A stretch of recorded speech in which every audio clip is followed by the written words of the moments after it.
Hello friends, welcome back to let's crack it. मैं हूं पूजा श्रीवास्तव। उम्मीद करती हूं कि आप सभी स्वस्थ होंगे और मस्त होंगे और आपके सीटेट एग्जाम की तैयारी बहुत ही शानदार चल रही होगी। आज की हमारी क्लास होने वाली है CTET EVS pedagogy marathon class, यानी ईवीएस पेडागोजी का ऐसा रिवीजन सेशन जहां हम सिर्फ पढ़ेंगे नहीं बल्कि एग्जाम में क्वेश्चन कैसे बनता है उसे भी समझेंगे। आज हम ईवीएस पेडागोजी के इम्पोर्टेंट कॉन्सेप्ट्स, बार बार पूछे जाने वाले क्वेश्चंस, पीवाईक्यूज और कॉन्सेप्ट बेस्ड एमसीक्यूज को एक साथ कवर करेंगे। याद रखिए, ईवीएस में केवल आंसर याद करने से काम नहीं चलेगा, बल्कि क्वेश्चन के पीछे छिपी पेडागोजी को भी समझना होगा। इससे पहले मैंने एक मैराथन लिया है जिसमें आप लोगों को ईवीएस के क्वेश्चन को सॉल्व कराया गया है। आज जो क्लास हो रही है वो इसमें केवल ईवीएस पेडागोजी के क्वेश्चन और कॉन्सेप्ट को शामिल किया गया है। अगर आपको इस क्लास का पीडीएफ चाहिए या अभी तक जितनी क्लास हुई है उन सभी का पीडीएफ आपको टेलीग्राम ग्रुप जो लेट्स क्रैक इट ऑफिशियल के नाम से है वहाँ पर मिल जाएगा। और अगर आप हमारे चैनल पर पहली बार आए हैं तो प्लीज़ चैनल को सब्सक्राइब करिएगा, वीडियो को लाइक करिएगा और अपने उन सभी दोस्तों के साथ शेयर करिएगा जो भी टीचिंग एग्जाम की तैयारी कर रहे हैं। तो चलिए बिना टाइम वेस्ट किए आज की हम मैराथन क्लास स्टार्ट करते हैं। पहले देखते हैं कि पर्यावरण शिक्षण शास्त्र जो है उसमें अध्याय 1 में पर्यावरण शिक्षण का अर्थ क्या है। उसके अंदर टॉपिक दे रखे हैं पर्यावरण शिक्षण की अवधारणाएं, पर्यावरण शिक्षण का महत्व क्या है, उसकी आवश्यकताएं, पर्यावरण के घटक, समग्र विकास में उसकी भूमिका क्या है और पर्यावरण शिक्षण में शिक्षक की भूमिका क्या है, इसके बारे में पढ़ना है। अध्याय जो सेकंड दे रखा है पर्यावरण शिक्षण नीति, इसमें राष्ट्रीय शिक्षा नीति में प्रावधान क्या किए गए हैं, पाठचर्या और उद्देश्य क्या है, शिक्षण के सिद्धांत क्या है, शिक्षण के जो सूत्र हैं उनके बारे में, बाल केंद्रित और अनुभव आधारित शिक्षण, समावेशी और सतत विकास परक दृष्टिकोण के बारे में बात की गई है। अध्याय थर्ड है शिक्षण सहायक सामग्री। शिक्षण जो सहायक सामग्री है उसका अर्थ क्या है, शिक्षण सहायक सामग्री कितने प्रकार की होती है, उनकी विशेषताएं क्या है, जो भी विभिन्न संसाधन हम लोग प्रयोग करते हैं उनका उपयोग क्या है, स्थानीय संसाधनों का महत्व, बाल सहभागिता और गतिविधियों के बारे में बताया गया। अध्याय 4 है पर्यावरण शिक्षण का मूल्यांकन। इसके मूल्यांकन का अर्थ और महत्व, मूल्यांकन करने का उद्देश्य क्या है, उसके सिद्धांत क्या होते हैं, मूल्यांकन की तकनीकें और उपकरण, रूपात्मक और सकारात्मक मूल्यांकन और आकलन में जो नवाचार और चुनौतियां हैं उनके बारे में बताया गया। तो चलिए देखते हैं, सबसे पहले हम लोग अध्याय फर्स्ट पर्यावरण शिक्षण का अर्थ क्या है, उनकी विशेषताएं, पर्यावरण के घटक और पर्यावरण शिक्षण का उद्देश्य और उसका महत्व क्या है। सबसे पहले देखते हैं कि पर्यावरण शिक्षण का अर्थ। पर्यावरण शिक्षण एक ऐसा शिक्षण होता है जो बच्चों को उनके पर्यावरण के साथ संबंध समझने, उसके प्रति संवेदनशील बनने और उसकी रक्षा के लिए प्रेरित करता है। देखिए यहाँ पे पर्यावरण शिक्षण का वह शिक्षण होता है जिसके माध्यम से विद्यार्थी अपने चारों ओर के प्राकृतिक, सामाजिक, सांस्कृतिक और भौतिक वातावरण की समझ विकसित करते हैं तथा उसके साथ सामंजस्यपूर्ण जीवन जीने के लिए आवश्यक ज्ञान, कौशल, दृष्टिकोण और मूल्यों का विकास करते हैं। पर्यावरण शिक्षण की विशेषताएं देखते हैं। यह शिक्षार्थी केंद्रित होता है, यह अनुभवात्मक और क्रियात्मक होता है, अंतः विषयी होता है, जो जीवन से जुड़ा और उपयोगी होता है, पर्यावरण के प्रति संवेदनशीलता विकसित करता है, ज्ञान, कौशल, दृष्टिकोण और मूल्यों का समन्वित विकास करता है। अब पर्यावरण शिक्षण के घटक देखेंगे हम लोग, क्या होते हैं कि प्राकृतिक वातावरण, सामाजिक वातावरण, सांस्कृतिक वातावरण और भौतिक वातावरण। जिसमें प्राकृतिक वातावरण में जो प्रकृति से प्राप्त होती हैं चीजें, जल, वायु, भूमि, पौधे, पशु आदि को शामिल किया गया है। सामाजिक वातावरण में समाज से संबंधित जैसे परिवार, समुदाय, संस्कृति आदि को शामिल किया जाता है। सांस्कृतिक वातावरण में परंपराएं, त्योहार, भाषा, कला आदि को शामिल किया जाता है। भौतिक वातावरण, घर, सड़क, विद्यालय, परिवहन आदि। अब पर्यावरण शिक्षण के उद्देश्य क्या हैं, उनको हम लोग देखेंगे। पर्यावरण शिक्षण किस लिए किया जाता है कि पर्यावरण के प्रति जागरूकता और संवेदनशीलता विकसित हो। पर्यावरण से संबंधित जो भी समस्याएं आ रही हैं उनको समझना और उनका समाधान सोच सके। पर्यावरण के प्रति दृष्टिकोण सकारात्मक हो और जिम्मेदारी की भावना विकसित हो।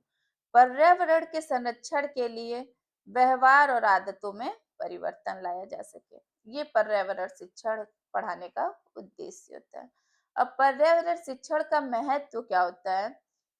पर्यावरण शिक्षण जो है उसका महत्व होता है कि यह सतत विकास के लिए आवश्यक होता है, स्वस्थ और सुरक्षित जीवन के लिए महत्वपूर्ण होता है, सामाजिक सद्भाव और वैश्विक नागरिकता की भावना विकसित करता है। ये वर्तमान और जो भविष्य की पीढ़ियां हैं उनके लिए एक बेहतर दुनिया बनाने में सहायक है। देखते हैं पर्यावरण अध्ययन जो है उसके 5 ई के बारे में। इंगेज, एक्सप्लोर, एक्सप्लेन, इलेबोरेट और इवेलुएट। इंगेज यानी कि व्यस्तता। इसमें क्या होता है कि जो बच्चे होते हैं वो गतिविधियों में बिजी रहते हैं और जो बालक बच्चे हैं उनको पहले अनुभव की प्राप्ति होती है और अवलोकन और रिकॉर्डिंग करता है बच्चा। एक्सप्लोर करना क्या होता है? इसमें जो बच्चा होता है वो दृश्य और श्रव्य सामग्री का प्रयोग करता है, चीजों के कारण जानने की खोज करता है, जैसे एक विशेष वातावरण में विशेष प्रकार के पौधे क्यों उगते हैं। और बालक जो है बच्चा है, वो चीजों के बीच तुलना करना सीख जाता है। एक्सप्लेन यानी कि व्याख्या। इसमें क्या होता है कि बच्चा तर्क देता है और तर्क के आधार पर चीजों में संबंध स्थापित करता है, जैसे शिकारी जानवरों की विशेषताएं क्या क्या होती है। तेज दांत होते हैं, उनके नुकीले नाखून, ये सब अच्छा दृष्टि शक्ति, ये सब क्या होता है उसकी व्याख्या करना सीख जाता है। अब देखते हैं इलेबोरेट करना यानी कि परिष्कृत वर्णन। इसमें बच्चा क्या करता है कि चर्चा करेगा और अपनी राय देना स्टार्ट कर देता है, दूसरों की राय पूछता है, जैसे वन नहीं होंगे तो क्या होगा। और फिर 5वां दे रखा है इवेल्युएट यानी कि मूल्यांकन। इसमें बच्चा जो है वो निष्कर्ष पर पहुंच जाता है, जैसे सभी शिकारी जानवरों में लगभग एक जैसी विशेषताएं पाई जाती हैं। ठीक है, इसमें बच्चा मूल्यांकन करना सीख जाएगा। अब देखते हैं हम लोग पर्यावरण शिक्षण जो है इसका अर्थ। ये अध्याय फर्स्ट दे रखा था, उसके कॉन्सेप्ट्स को मैंने आपको बताया। अब उसी के हम लोग क्वेश्चन को सॉल्व करेंगे जो क्यू बेस्ड है। फर्स्ट देखते हैं स्थानों, दूरियों और दिशाओं की सापेक्ष स्थिति को समझने की क्षमता है। ऑप्शन ए दिशात्मक कौशल, ऑप्शन बी चित्रण कौशल, ऑप्शन सी स्थितीय कौशल, ऑप्शन डी है ग्राफिक कौशल। करेक्ट हमारा क्या हो जाएगा? स्थितीय कौशल। स्थान, दूरी और दिशाओं की सापेक्ष स्थिति को समझने की क्षमता स्थिति कौशल कहलाती है, यानी कि ऑप्शन सी हमारा करेक्ट हो जाएगा। क्वेश्चन नंबर सेकंड देखते हैं। ईवीएस शिक्षण अधिगम में कक्षा में प्राप्त अधिगम को विद्यालय के बाहर के जीवन से जोड़ने और इसे समृद्ध करने का तात्पर्य है। ऑप्शन ए पाठ्य पुस्तकों से बाहर जाना, ऑप्शन बी वैश्विक पर्यावरणीय मुद्दों और चिंताओं को पाठ्य पुस्तकों से लिंक करना, ऑप्शन सी है पूर्ण विद्यालय दृष्टिकोण, ऑप्शन डी है पाठ्यचर्या से बाहर जाना। ईवीएस शिक्षण अधिगम में जो कक्षा में प्राप्त अधिगम है अगर हम लोग विद्यालय के बाहर के जीवन से जोड़ रहे हैं तो क्या होता है कि वैश्विक पर्यावरण मुद्दे और चिंताओं को पाठ्य पुस्तक से लिंक करना है। ऑप्शन बी करेक्ट हो जाएगा। क्वेश्चन नंबर थर्ड देखते हैं हम लोग। ईवीएस पाठ्य पुस्तक में सपेरा एक अध्याय है, सपेरा नाम का एक अध्याय है। ठीक है, इसका उद्देश्य बच्चों को जागरूक करना और संवेदनशील बनाना है। ऑप्शन ए कि यह एक अवैध कार्य है। ऑप्शन बी सपेरों के लिए क्योंकि बच्चे इन दिनों अक्सर उन्हें नहीं देखते हैं। ऑप्शन सी कि सपेरे सांपों को नुकसान नहीं पहुंचाएं और उन्हें अपनी आजीविका से वंचित करने से पहले विकल्पों को प्रदान करने की आवश्यकता है। ऑप्शन डी कि पशुपालन आजीविका का अच्छा स्रोत है। ईवीएस की पाठ्य पुस्तक में सपेरे पर एक अध्याय है। इसका उद्देश्य किस लिए बच्चों को जागरूक करना और संवेदनशील बनाना है कि सपेरा जो है उनको सपेरे और जो सांप है उनको नुकसान ना पहुंचाए और उन्हें अपनी आजीविका से वंचित करने से पहले विकल्प को प्रदान करे। क्वेश्चन नंबर 4 देखते हैं। महिलाएं पुरुषों की तुलना में कमजोर हैं। यह एक है। ऑप्शन ए मिथक, ऑप्शन बी वैज्ञानिक तथ्य, ऑप्शन सी रूढ़िबद्ध धारणा, ऑप्शन डी अंधविश्वास विश्वास। तो महिलाएं पुरुष की तुलना में कमजोर है, ये क्या है? एक रूढ़िबद्ध धारणा है। क्वेश्चन नंबर 5 देखते हैं। कक्षा 4 की एक शिक्षिका ने अपने विद्यार्थियों से कहा, कुछ वयोवृद्ध लोगों से यह पूछिए कि जब वे जवान थे तो क्या उन्होंने कुछ ऐसे पौधे देखे थे जो आजकल नहीं दिखाई पड़ते। उपरोक्त प्रश्न के पूछे जाने पर निम्नलिखित में से किस कौशल के आकलन की संभावना नहीं है? ऑप्शन ए चर्चा, ऑप्शन बी प्रश्न पूछना, ऑप्शन सी अभिव्यक्ति, ऑप्शन डी प्रयोग।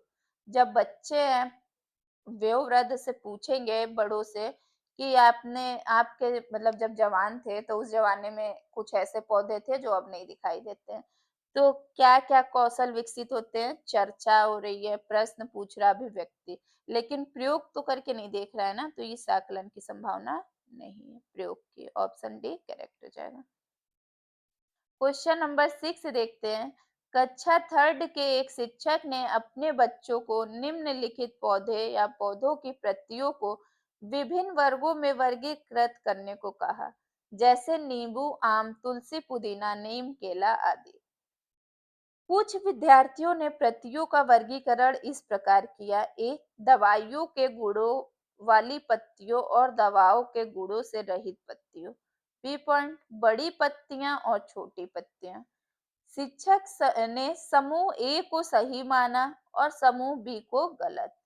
निम्नलिखित कथनों में से कौन सा कथन अधिगम प्रतिबंधित करता है?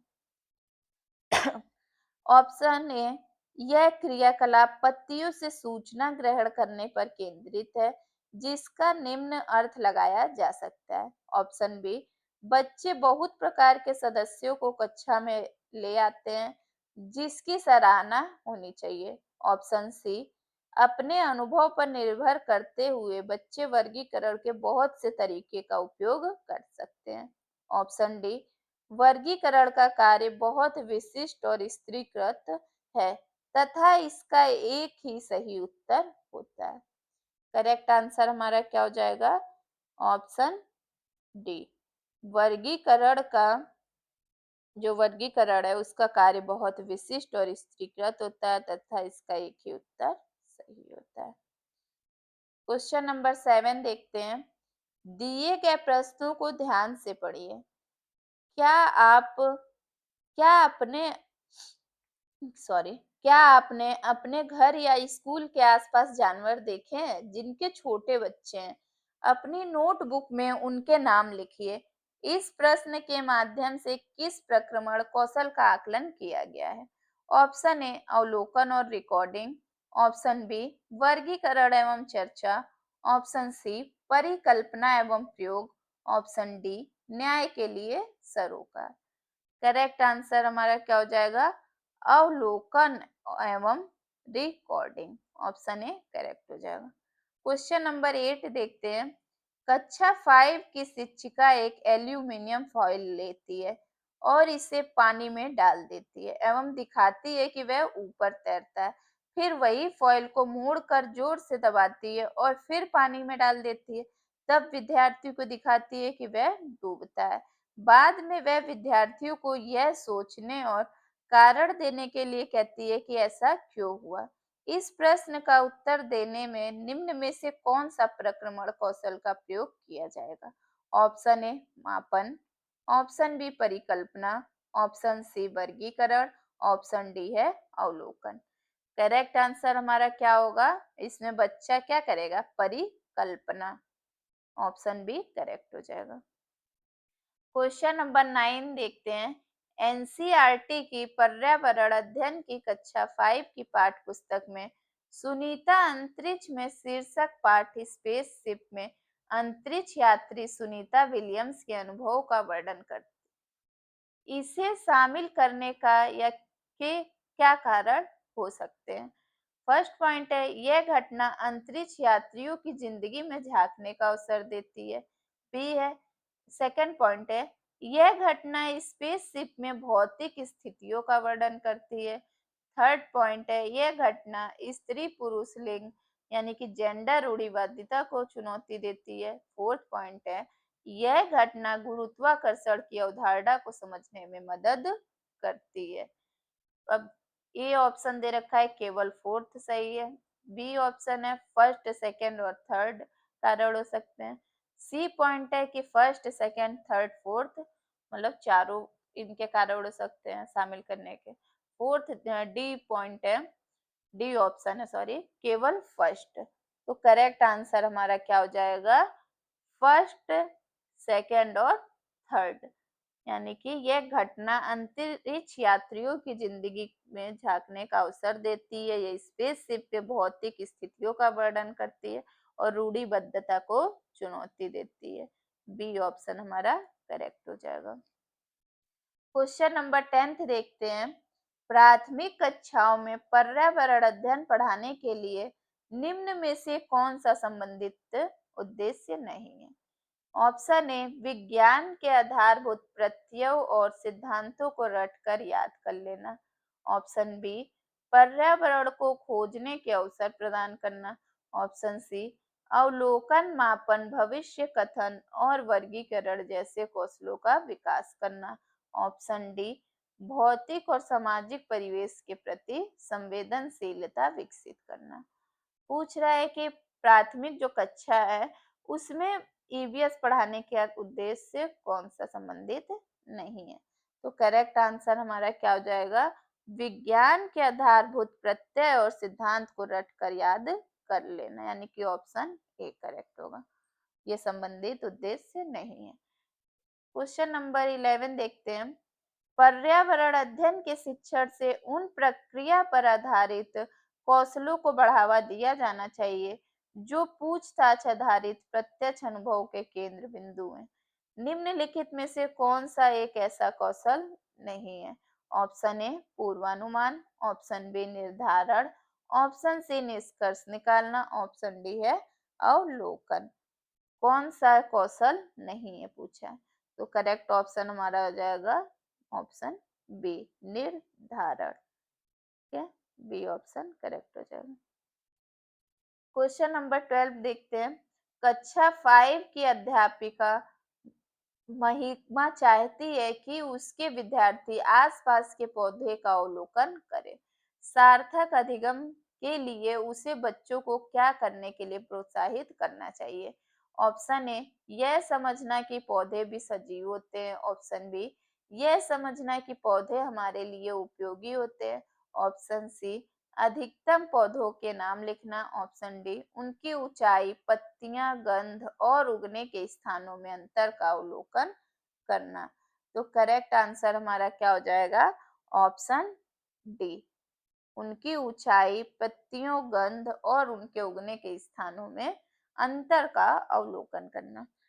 क्वेश्चन नंबर 13 देखते हैं। ईवीएस संक्षेपण अर्थ में प्रयुक्त होता है। Option A environmental skills, option B environmental science, option C environmental sources, option D है इन्वायरमेंटल स्टडीज। तो ईवीएस संक्षेपण अर्थ में क्या प्रयुक्त होता है? ईवीएस का फुल फॉर्म क्या होता है? Environmental studies. करेक्ट आंसर हमारा क्या हो जाएगा? Option D. क्वेश्चन नंबर 14 देखते हैं। निम्नलिखित में से कौन सा प्राथमिक स्तर पर पर्यावरण अध्ययन के शिक्षण का उद्देश्य नहीं है? ऑप्शन ए कक्षा कक्ष में होने वाले अधिगम को विद्यालय के बाहर की दुनिया के साथ जोड़ना। ऑप्शन बी शिक्षक कक्षा कक्ष में कड़े अनुशासन को सुनिश्चित करे। ऑप्शन सी बच्चों को प्रश्न पूछने के लिए अवश्य भी प्रेरित करना चाहिए। ऑप्शन डी बच्चों को अपने निकटतम परिवेश से परिचय प्राप्त करने के लिए अवश्य अभिप्रेरित करना चाहिए। तो पूछा है कि पर्यावरण अध्ययन के लिए प्राथमिक स्तर पर शिक्षण का उद्देश्य क्या नहीं है। तो करेक्ट आंसर हमारा क्या हो जाएगा? ऑप्शन बी शिक्षक कक्षा कक्ष में कड़े अनुशासन को सुनिश्चित करें। क्वेश्चन नंबर 15 देखते हैं। कक्षा 5 के पर्यावरण अध्ययन की पाठ्य पुस्तक के एक पाठ में सर्वेक्षण और लेखन पर एक भाग का मुख्य उद्देश्य है। ऑप्शन ए शिक्षार्थियों की सामान्य जानकारी का आकलन करना। ऑप्शन बी शिक्षार्थियों को अवसर उपलब्ध कराना कि वे चीजों को कैसे खोजें और सीखें। ऑप्शन सी विषय की आधारभूत अवधारणाओं को सीखने में शिक्षार्थियों की मदद करना। ऑप्शन डी शिक्षार्थियों के व्यवहारिक कौशलों में सुधार करना। करेक्ट आंसर हमारा क्या हो जाएगा? पूछा है कि मुख्य उद्देश्य क्या है? शिक्षार्थियों को अवसर उपलब्ध कराना कि वे चीजों को खोजें और सीखें। ऑप्शन बी करेक्ट हो जाएगा। क्वेश्चन नंबर 16 देखते हैं। कक्षा 5 की ईवीएस की पाठ पुस्तक के किसी पाठ में सोचिए और चर्चा करिए। भाग में नीचे दिया गया यह कथन लिखा है। यदि आपके गांव अथवा शहर में एक सप्ताह तक पेट्रोल अथवा डीजल ना हो तो क्या होगा? इस कथन का मुख्य उद्देश्य है। ऑप्शन ए छात्रों को तेल के न्याय संगत उपयोग के बारे में संवेदनशील बनाना। ऑप्शन बी छात्रों को पेट्रोल और डीजल के स्रोतों के बारे में मूल्यांकन। ऑप्शन सी वास्तविक जीवन की चिंताओं को समझने हेतु कल्पना और सोचने विचारने की कुशलता को बढ़ावा देना। ऑप्शन डी पेट्रोल और डीजल की कमी के बारे में जागृत उत्पन्न करना। करेक्ट आंसर हमारा क्या हो जाएगा? वास्तविक जीवन की चिंताओं को समझने हेतु कल्पना और सोचने विचारने की कुशलता को बढ़ावा देना। ऑप्शन सी करेक्ट हो जाएगा। क्वेश्चन नंबर 17 देखते हैं। प्राथमिक स्तर पर ईवीएस की पढ़ाई का एक मुख्य उद्देश्य है, प्रमुख उद्देश्य। ऑप्शन ए विषय की मूल संरचनाओं की गहन समझ विकसित करना। ऑप्शन बी अगले स्तर के अध्ययन के लिए विद्यार्थियों को तैयार करना। ऑप्शन सी कक्षा की पढ़ाई को शिक्षार्थी के विद्यालय से बाहर के जीवन से संबंधित करने में सहायता करना। ऑप्शन डी स्वतंत्र रूप से हस्त सिद्ध क्रियाकलापों को करने का कौशल अर्जित करना। तो ईवीएस की पढ़ाई का प्रमुख उद्देश्य क्या होता है? एक सेकंड। कक्षा की पढ़ाई को शिक्षार्थियों के विद्यालय से बाहर के जीवन को संबोधित करने में सहायता करना। ऑप्शन सी करेक्ट हो जाएगा। क्वेश्चन नंबर 18 देखते हैं। प्राथमिक स्तर की ईवीएस की पाठचर्या को शुद्ध विज्ञान और सामाजिक विज्ञान की संकल्पनाओं को सम्मिलित करके विकसित किया गया है। ऐसा करने का मुख्य उद्देश्य है। ऑप्शन ए शिक्षार्थी को पर्यावरण को साकल्यवादी ढंग से पढ़ने देखने योग्य बनाना। ऑप्शन बी पढ़ाई के विषयों की संख्या को कम करना। ऑप्शन सी विद्यार्थियों के बस्ते का बोझ कम करना। ऑप्शन डी है विषय अध्यापकों की आवश्यकता को कम करना। करेक्ट आंसर हमारा क्या हो जाएगा? ऑप्शन ए शिक्षार्थी को पर्यावरण को साकल्यवादी ढंग से देखने योग्य बनाना इनका मुख्य उद्देश्य होता है। क्वेश्चन नंबर 19 देखते हैं। सामाजिक विज्ञान के संदर्भ में पर्यावरण अध्ययन पढ़ने का निम्नलिखित में से कौन सा उद्देश्य नहीं है? ऑप्शन ए इसे बच्चे को मुख्य शब्दावली की सही परिभाषा याद करने योग्य बनाना चाहिए। ऑप्शन बी इसे शिक्षार्थियों को विद्यमान विचारों और अभ्यासों पर प्रश्न करने के योग्य बनाना चाहिए। ऑप्शन सी इसे बच्चों को समाज के एक जिम्मेदार सदस्य के रूप में बढ़ने के योग्य बनाना चाहिए। ऑप्शन डी, इसे बच्चे को सांस्कृतिक अभ्यासों में विविधता का सम्मान करने योग्य बनाना चाहिए। पूछा है कि सामाजिक विज्ञान के संदर्भ में ईवीएस पढ़ाने का कौन सा उद्देश्य नहीं है। करेक्ट आंसर हमारा क्या हो जाएगा? इसे बच्चे को मुख्य शब्दावली की सही परिभाषा याद करने के योग्य बनाना चाहिए। ऑप्शन ए करेक्ट हो जाएगा। क्वेश्चन नंबर 20 देखते हैं। एनसीईआरटी की पाठ्य पुस्तक में पर्यावरण अध्ययन को उच्च प्राथमिकता और स्थान दिया गया है। ऑप्शन ए, अधिक संख्या में अभ्यास प्रश्नों को शामिल करने के लिए। ऑप्शन बी, विषम की आधारभूत संकल्पनाओं की व्याख्या करने के लिए। ऑप्शन सी, चिंतन और विस्मय के लिए शिक्षार्थियों को अवसर उपलब्ध कराने के लिए। ऑप्शन डी है, तकनीकी शब्दावली की सटीक परिभाषाएं उपलब्ध कराने के लिए। करेक्ट आंसर हमारा क्या हो जाएगा? एनसीईआरटी की पाठ्य पुस्तक में ईवीएस को उच्च प्राथमिकता और स्थान क्यों दिया गया? चिंतन और विस्मय के लिए शिक्षार्थी को अवसर उपलब्ध कराने के लिए। ऑप्शन सी करेक्ट हो जाएगा। क्वेश्चन नंबर 21 देखते हैं। पर्यावरण अध्ययन के शिक्षण हेतु निम्न में से कौन सा उद्देश्य आवश्यक नहीं है? ऑप्शन ए, भौतिक और सामाजिक पर्यावरण के प्रति संवेदनशीलता विकसित करना।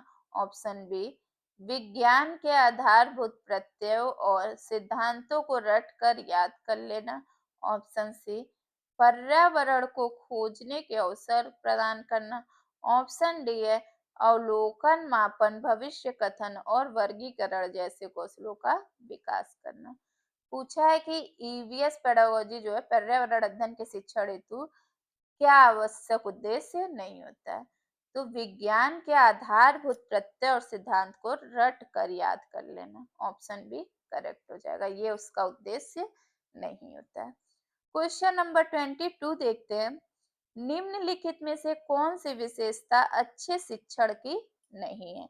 ऑप्शन ए, अच्छा शिक्षण क्रिया आधारित होता है। ऑप्शन बी, अच्छा शिक्षण लोकतांत्रिक होता है। ऑप्शन सी, अच्छा शिक्षण मूल्य आधारित नहीं होता है। ऑप्शन डी है, अच्छा शिक्षण सुव्यवस्थित निश्चित उद्देश्य युक्त होता है। पूछा है कि अच्छे शिक्षण की विशेषता कौन सी नहीं है? करेक्ट क्या हो जाएगा हमारा? ऑप्शन सी, अच्छा शिक्षण जो होता है वो मूल्य आधारित होता है, लेकिन इसमें क्या दे रखा है? अच्छा शिक्षण मूल्य आधारित नहीं होता है, तो ये विशेषता नहीं होगी। क्वेश्चन नंबर 23 देखते हैं। निम्न में से कौन सा प्राथमिक स्तर पर विज्ञान शिक्षण का वांछित उद्देश्य है? ऑप्शन ए, विज्ञान के तथ्यों और सिद्धांतों एवं इसके अनुप्रयोगों को जानना। ऑप्शन बी, प्राकृतिक जिज्ञासा, सौंदर्य परकता की अनुभूति तथा विज्ञान एवं प्रौद्योगिकी में सृजनात्मकता का पोषण।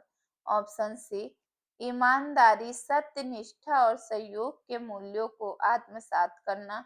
ऑप्शन डी है उपरोक्त सभी। प्राथमिक स्तर पर विज्ञान शिक्षण का वांछित उद्देश्य बताना है।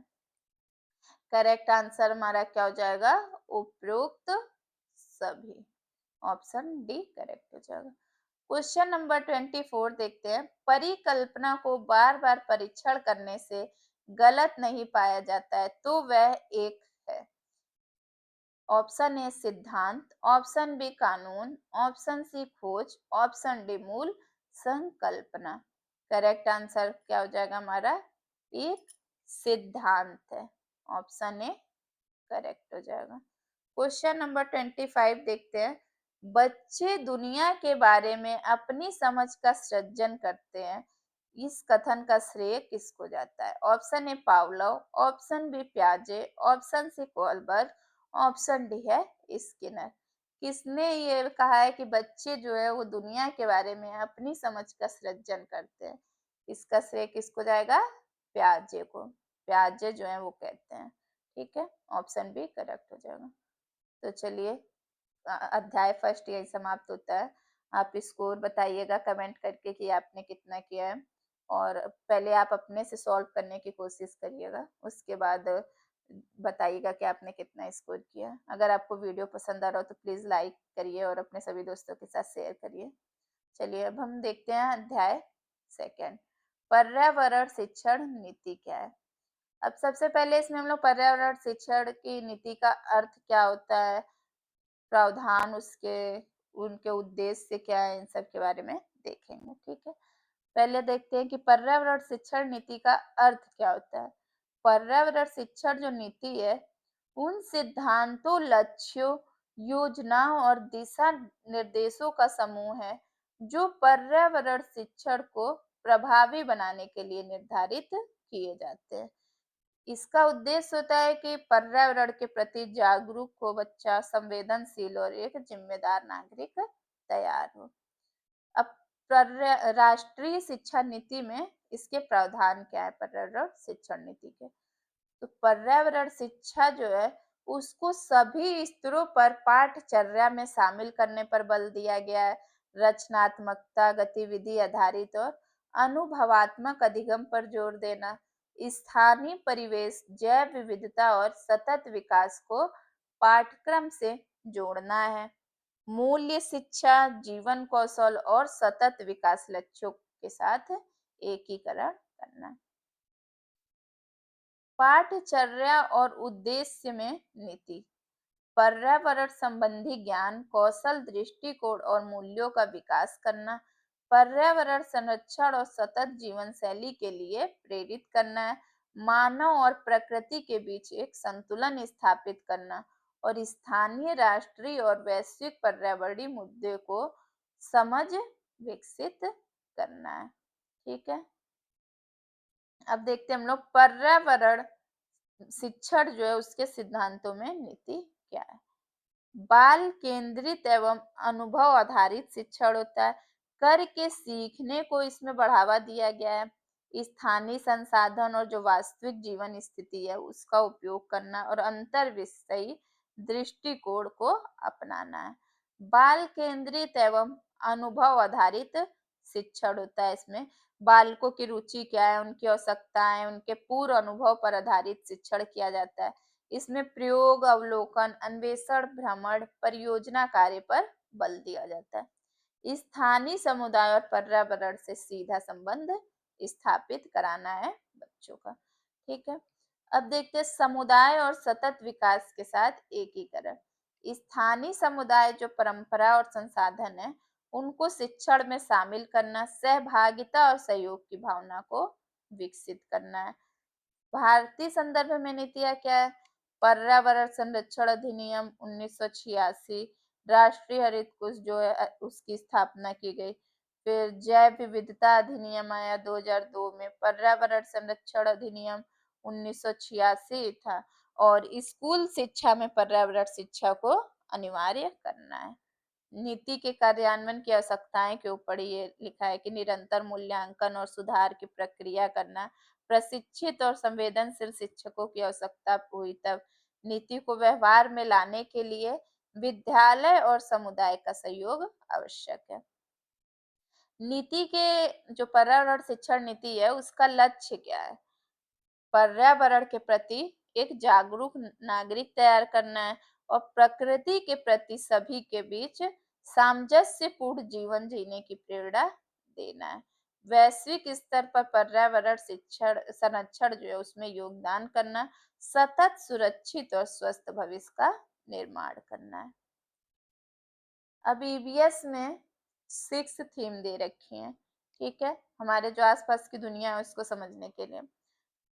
पहला दे रखा है परिवार और मित्र, दूसरा थीम है भोजन, तीसरा है पानी या जल, और चौथा क्या दे रखा है आवास, पांचवा है यात्रा और छठा दे रखा है हम चीजें कैसे बनाते हैं। परिवार और मित्र में क्या इस थीम में है, बच्चे अपने परिवार, मित्रों और आस पड़ोस के लोगों को समझते हैं, रिश्ते और जिम्मेदारियों को जानते हैं, प्रेम, सहयोग और सम्मान करना सीखते हैं। परिवार की परंपराएं क्या है और संस्कृति को समझकर उनसे जोड़ते हैं। भोजन सेकंड थीम दे रखी है। इस थीम में क्या है, हम भोजन के बारे में जानते हैं, ये कहाँ से आता है और ये हमारे लिए क्यों जरूरी है, कितने प्रकार के भोजन होते हैं, पौधे और जानवरों से कौन-सा भोजन मिल रहा है, पौष्टिक भोजन और स्वास्थ्य क्या है, भोजन की बर्बादी नहीं करनी चाहिए। पानी या जल, ये तीसरी थीम दे रखी है। इस थीम में क्या है कि जल के स्रोत, उपयोग और संरक्षण के बारे में सीखते हैं। पानी का स्रोत मतलब क्या, नदियाँ, तालाब और कुएँ, वर्षा आदि। पानी का हमारे जीवन में महत्व क्या है, जल का संरक्षण करने का तरीका, स्वच्छ जल और स्वास्थ्य के बारे में बताया गया। और जो थीम है आवास, इस थीम में यह है कि लोग कहाँ रहते हैं और कैसे रहते हैं, कौन-कौन से घर होते हैं, घरों के प्रकार क्या होते हैं, घर बनाने में सामग्री कौन-कौन सी लगती है, स्वच्छ और सुरक्षित आवास क्या होते हैं, अपना घर, हमारा गाँव या शहर, ये सब। और 5वीं थीम जो दे रखी है यात्रा। इस थीम में क्या है कि हम अलग-अलग स्थानों तक पहुँचने के लिए कौन-कौन से साधन और यात्राएँ का प्रयोग करते हैं, उनके बारे में बताया गया है। यात्राएँ के साधन क्या है, पैदल चल के, साइकिल, बस, ट्रेन, हवाई जहाज, इन सब के द्वारा। रास्ते और नक्शे के बारे में बताया गया, सुरक्षित यात्रा कैसे करनी है, उनके नियम के बारे में और जो यात्राओं से मिलने वाले अनुभव के बारे में बताया गया। 6 थीम जो है वो दे रखी है कि हम चीजें कैसे बनाते हैं। इस थीम में ये जानना है कि रोजमर्रा की चीजें जो है वो कैसे और किन संसाधनों से बनती है। कच्चे में मा, मा, सॉरी कच्चे माल से तैयार की गई जो वस्तुएं, अलग-अलग व्यवसाय और कारीगर, उपकरण और मशीनों का उपयोग हो रहा है, श्रम का समान और सतत विकास के बारे में बताया गया है। तो ये ईवीएस की 6 थीम दे रखी है। ऐसे भी क्वेश्चन पूछ देता है कि ईवीएस की जो 6 थीम है, कोई एक अलग ऑप्शन दे देगा, बताएगा कि इसमें से कौन-सी ईवीएस की थीम नहीं है। ठीक है? चलिए, आगे देखते हैं शिक्षण के सिद्धांत क्या है। ठीक है? प्रभावी शिक्षण के लिए महत्वपूर्ण कुछ सिद्धांत दे रखे हैं कि बालक केंद्रित सिद्धांत, अनुभव आधारित सिद्धांत, सक्रिय सहभागिता सिद्धांत, रुचि और प्रेरणा का सिद्धांत, व्यक्तिगत भिन्नता का सिद्धांत, समाजोपयोगी सिद्धांत, ठोस से अमूर्त की ओर सिद्धांत, क्रमबद्धता सिद्धांत और सुदृढ़ीकरण सिद्धांत। बालक केंद्रित सिद्धांत क्या होता है कि शिक्षण जो है वो बालक की आवश्यकताओं, रुचि और क्षमताओं और अनुभव के अनुसार होना चाहिए। अनुभव आधारित कि बच्चा जो है वो करके सीखेगा तो सबसे अच्छा प्रभावी, सबसे अधिक प्रभावी होगा। सक्रिय सहभागिता के सिद्धांत में क्या होता है कि छात्र जो है उनकी सक्रिय सहभागिता हो, जैसे बच्चा प्रश्न पूछे, चर्चा करे और गतिविधियों में भाग ले। रुचि और प्रेरणा का सिद्धांत, जब तक बच्चे के अंदर रुचि नहीं रहेगी तो वो सीखेगा नहीं। तो रुचि और प्रेरणा जो होती है वो सीखने की प्रक्रिया को सशक्त बनाती है। व्यक्तिगत भिन्नता का सिद्धांत क्या होता है कि प्रत्येक बच्चा जो होता है वो अलग-अलग गति से, क्षमता से और रुचि से सीखता है। समाज उपयोगी सिद्धांत, शिक्षण ऐसा हो जो छात्र जो है उनकी समाज का जिम्मेदार सदस्य और नैतिक नागरिक बनने में सहायता करे। ठोस से अमूर्त की ओर का मतलब है कि शिक्षण जो होना चाहिए वो कॉन्क्रीट टू एब्स्ट्रैक्ट होना चाहिए। बच्चा जो है वो अपने अनुभव से प्रारंभ करके धीरे धीरे जो अमूर्त अवधारणा है उनको और बढ़े। क्रमबद्धता का सिद्धांत, सीखने की जो सामग्री होती है उसको सरल से कठिन की ओर यानी कि ज्ञात से अज्ञात की ओर ले जाती है। सुदृढ़ीकरण सिद्धांत, इसमें क्या होता है सीखने की जो प्रक्रिया है उसमें उचित प्रशंसा, प्रोत्साहन और फीडबैक दिया जाता है। शिक्षण सूत्र के बारे में बताया गया है, ज्ञात से अज्ञात की ओर, मूत्र से अमूर्त की ओर, सरल से जटिल की ओर, अनिश्चित से निश्चित की ओर, पूर्ण से अंश की ओर, विशिष्ट से सामान्य की ओर, विश्लेषण से संश्लेषण, अनुभव से तर्क की ओर, प्रत्यक्ष से अप्रत्यक्ष और अनिश्चित से निश्चित। ज्ञात से ज्ञात, जो चीजें हमें पहले से ज्ञात होती है और जो नहीं हमें पता है जिसके बारे में उसकी ओर ले जाना, ये सब इसके बारे में दे रखा है। ठीक है, अब हम ये चैप्टर सेकंड के बारे में बताया मैंने, अब ये पर्यावरण शिक्षण जो नीति है इसके क्वेश्चन को सॉल्व करते हैं। फर्स्ट क्वेश्चन है, सुषमा चाहती है कि उसके छात्रों को पेड़ों के संरक्षण के लिए संवेदनशील बनाया जाए। निम्नलिखित में से कौन सी ऐसा करने की सबसे उपयुक्त रणनीति है? ऑप्शन ए, कक्षा में बहस आयोजित करना। ऑप्शन बी, समूह चर्चा। ऑप्शन सी, पोस्टर बनाना। ऑप्शन डी है बच्चों को एक पौधे को अपनाने और पोषित करने में मदद करना। करेक्ट आंसर हमारा क्या हो जाएगा? Option D. बच्चा जो है उसको एक पौधे को अपनाने और पोषित करने में मदद करना। क्वेश्चन नंबर सेकंड देखते हैं। अभय ने अपने छात्रों से उन बीमारियों पर समूहों में एक सर्वेक्षण करने के लिए कहा जिनसे उनके पड़ोस के लोग पीड़ित थे। पाठ्य पुस्तक में सर्वेक्षण का उल्लेख नहीं किया गया। इस शिक्षण अधिगम की रणनीति में कौन सा विकल्प प्रासंगिक नहीं है? ऑप्शन ए, इसने समुदाय के साथ बातचीत करने का अवसर प्रदान किया। ऑप्शन बी, इससे बच्चों को वास्तविक जीवन के साथ सीखने में मदद मिली। ऑप्शन सी, इसने बच्चे को डेटा हैंडलिंग समझने और एक साथ काम करने में सक्षम बनाया। ऑप्शन डी, इससे समुदाय को उन बीमारियों को समझने में मदद मिली जिससे वे पीड़ित हैं। क्या पूछा है कि इसमें कौन सा प्रासंगिक नहीं है? ऑप्शन सी हमारा करेक्ट हो जाएगा। इससे बच्चे बच्चे जो हैं उसको डेटा हैंडलिंग समझने और एक साथ काम करने में सक्षम बनाए। ये करेक्ट नहीं है। चलिए देखते हैं question number third.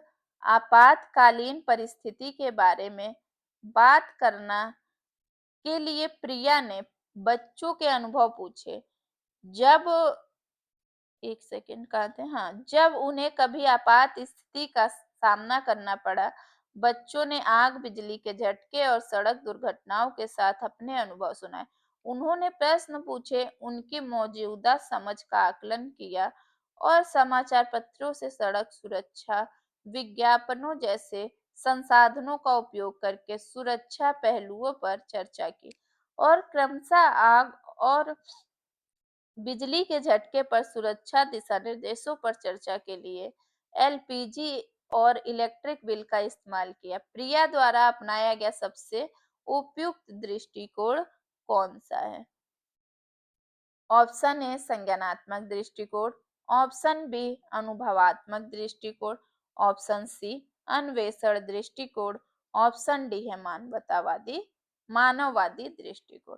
Correct answer हमारा क्या हो जाएगा? ऑप्शन बी, अनुभवात्मक दृष्टिकोण। क्वेश्चन नंबर फोर्थ देखते हैं। किस राष्ट्रीय पाठचर्या फ्रेमवर्क ने प्राथमिक स्तर पर एक एकीकृत पाठचर्या क्षेत्र के रूप में पढ़ाए जाने के लिए पर्यावरण अध्ययन की सिफारिश की है? Option A, NCF 2005। Option C, NCF 1988। Option C है एनसीएफ 2000। ऑप्शन डी है एनसीएफ 1975। करेक्ट आंसर हमारा क्या हो जाएगा? Option A, NCF 2005। Question number 5 देखते हैं। पर्यावरण अध्ययन पाठ्यक्रम बच्चों की समग्र शिक्षा का कारण बन सकता है यदि है? ऑप्शन ए, एकीकृत। ऑप्शन बी, समावेशी। ऑप्शन सी, विषयगत। ऑप्शन डी है उपरोक्त सभी। करेक्ट आंसर हमारा क्या हो जाएगा? पर्यावरण जो अध्ययन पाठ्यक्रम है बच्चों की समग्र शिक्षा का कारण बन सकता है यदि वह एकीकृत, समावेशी एवं विषयगत हो, यानी कि उपरोक्त सभी। क्वेश्चन नंबर 6 देखते हैं। विद्यालय में मिड डे मील के समय के लिए कौन सा सबसे प्रासंगिक है? ऑप्शन ए, शिक्षण अधिगम के साथ इसका कोई लेना देना नहीं है। ऑप्शन बी, यह ईवीएस शिक्षण अधिगम के लिए एक अच्छा शिक्षण अधिगम का अवसर है। ऑप्शन सी, यह उन बच्चों के लिए है जो विद्यालय में खाली पेट आते हैं। ऑप्शन डी है, यह शिक्षण अधिगम के बहुत ही मूल्यवान समझ को बर्बाद करता है। क्वेश्चन नंबर 6 का करेक्ट आंसर क्या हो जाएगा? Option B. यह ईवीएस शिक्षण अधिगम के लिए एक शिक्षण अधिगम का अवसर है। क्वेश्चन नंबर 7 देखते हैं। ये अच्छा सेकंड क्वेश्चन बोल रहे हैं। देखिए सेकंड को, हाँ सॉरी, ये गलत हो गया है। देखिए इसका करेक्ट आंसर ऑप्शन डी होगा। ये मैंने आपको पहले भी करा रखा है, मिस्टेक हो गई, सॉरी। ऑप्शन डी हो जाएगा। इससे समुदाय को उन बीमारियों को समझने में मदद मिली जिससे वे पीड़ित थे। डी ऑप्शन इसका होगा, सेकंड वाले का होगा। चलिए हम लोग 7 नंबर देखते हैं। पर्यावरण अध्ययन के संदर्भ में बोझ के बिना सीखना क्या बताता है? ऑप्शन ए स्कूल बैग का कम वजन, ऑप्शन बी ईवीएस पाठ्य पुस्तक में अध्यायों की कम संख्या, ऑप्शन सी अबोध का भार कम करने की जरूरत है, ऑप्शन डी ईवीएस पाठ्यक्रम को आधा कम करने की जरूरत है। करेक्ट आंसर हमारा क्या हो जाएगा? अबोध का भार कम करने की जरूरत है। ऑप्शन सी करेक्ट हो जाएगा। क्वेश्चन नंबर 8 देखते हैं। ईवीएस कक्षा में समूह में सीखने का क्या उद्देश्य है? ऑप्शन ए लड़के और लड़कियों अलग अलग सीख सकते हैं, ऑप्शन बी कम और उच्च प्रदर्शन करने वाले छात्रों को अलग करना और उपचारात्मक शिक्षण देना, ऑप्शन सी सहयोग के मूल्यों को लागू करने और एक साथ काम करने के लिए प्रत्येक बच्चे को सक्रिय रूप से भाग लेने और सीखने में सक्षम बनाना, ऑप्शन डी छात्रों को आसानी से प्रबंधित करना और वर्कलोड को कम करना। करेक्ट आंसर हमारा क्या हो जाएगा? ऑप्शन सी सहयोग के मूल्यों को लागू करने और एक साथ काम करने के लिए प्रत्येक बच्चे को सक्रिय रूप से भाग लेने और सीखने में सक्षम बनाना ईवीएस जो है उसमें समूह में सीखने का मुख्य उद्देश्य है। क्वेश्चन नंबर 9 देखते हैं। पर्यावरण अध्ययन की अपनी कक्षा में समूह क्रियाकलाप का निर्माण करते हुए आप निम्नलिखित विचारों में से किनका ध्यान रखेंगे? ए पॉइंट है बच्चों की रुचियों का ध्यान हो, बी लड़कों और लड़कियों को समान रूप से रुचिकर लगे, सी है इसमें मूल्यवान सामग्री लगी हो, डी है कि सभी धार्मिक और सांस्कृतिक पृष्ठभूमि के बच्चे को रुचिकर लगे। ऑप्शन है बी और सी करेक्ट है, ऑप्शन बी है ए बी और डी, ऑप्शन सी दे रखा है ए सी और डी, ऑप्शन डी है बी और डी। करेक्ट आंसर हमारा क्या हो जाएगा? ए बी और डी तीनों सही है। बच्चे की रुचि क्या है, उनका ध्यान हो, लड़के और लड़कियों को समान रूप से रुचिकर लगे, सभी धार्मिक और सांस्कृतिक पृष्ठभूमि के बच्चे को रुचिकर लगे। ऑप्शन बी करेक्ट हो जाएगा। क्वेश्चन नंबर 10 देखते हैं।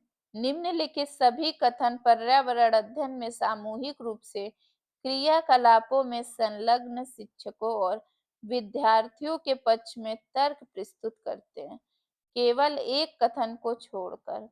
कथन कौन सा है?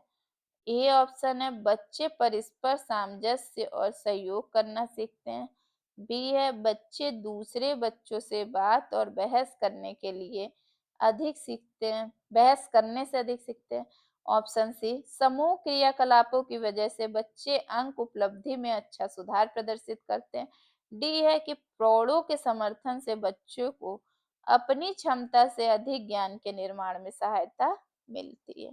करेक्ट आंसर हमारा क्या हो जाएगा? Option D. क्वेश्चन नंबर 11 देखते हैं। एक शिक्षक प्रत्येक बच्चे को अपने घरों की रखी सामग्री से कुछ उपयोगी वस्तु बनाने को कहता है। शिक्षक का शैक्षिक अभिप्राय नहीं है। ऑप्शन है कूड़ों से बनी श्रेष्ठ वस्तुओं की प्रदर्शनी आयोजित करना, ऑप्शन बी कक्षा के श्रेष्ठ विद्यार्थी के बारे में निर्णय करना, ऑप्शन सी कक्षा में सृजनशीलता का विकास करना, ऑप्शन डी है बच्चे को पुनश्चक्रण, पुनः प्रयोग और रूपांतरण को समझने देना। पूछा है कौन सा शैक्षिक अभिप्राय शिक्षक का नहीं है। करेक्ट आंसर हमारा क्या हो जाएगा? कक्षा के श्रेष्ठ विद्यार्थी के बारे में निर्णय करना, ऑप्शन बी। क्वेश्चन नंबर 12 देखते हैं। पर्यावरण अध्ययन की पाठ्य पुस्तक में प्रयुक्त भाषा। ऑप्शन ए परिभाषाओं पर बल देते हुए औपचारिक बनाई जानी चाहिए। ऑप्शन बी तकनीकी और औपचारिक होनी चाहिए। ऑप्शन सी बच्चे की दिन प्रतिदिन की भाषा से संबद्ध होनी चाहिए। ऑप्शन डी रूखी रखियो बच्चों के द्वारा समझने में कठिन होनी चाहिए। करेक्ट आंसर हमारा क्या होगा? ऑप्शन सी, बच्चे की दिन प्रतिदिन की भाषा से संबंध होनी चाहिए। क्वेश्चन नंबर 13 देखते हैं।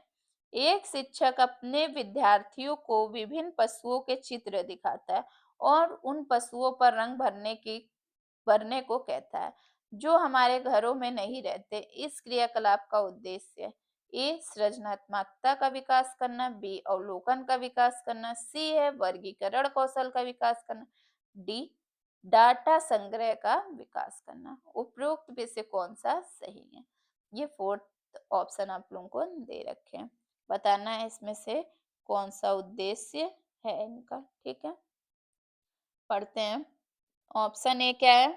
बी सी और डी सही है, बी है ए सी और डी सही है, सी ऑप्शन है कि ए बी और सी, डी दे रखा है ए बी और डी सही है। तो करेक्ट आंसर हमारा क्या हो जाएगा? ए बी और सी सही, यानी कि सी ऑप्शन करेक्ट हो जाएगा। क्वेश्चन नंबर 14 देखते हैं। पर्यावरण अध्ययन के पाठ्यक्रम जिसे 6 उप विषयों के चतुर्थिक निर्मित किया गया है, उसमें पौधों और पशु को जानबूझकर परिवार और मित्र उपविषय के अंतर्गत शामिल किया गया है। इसके लिए निम्नलिखित में से एक कारण को छोड़कर शेष सभी कारण हो सकते हैं। वह एक कारण कौन सा है? ऑप्शन ए विद्यार्थियों को विज्ञान के दृष्टिकोण से पौधों और पशुओं को समझने में सक्षम बनाना। ऑप्शन बी सामाजिक और सांस्कृतिक संदर्भ में पौधों और पशुओं के स्थान निर्धारित करने में विद्यार्थियों को सहायता करना।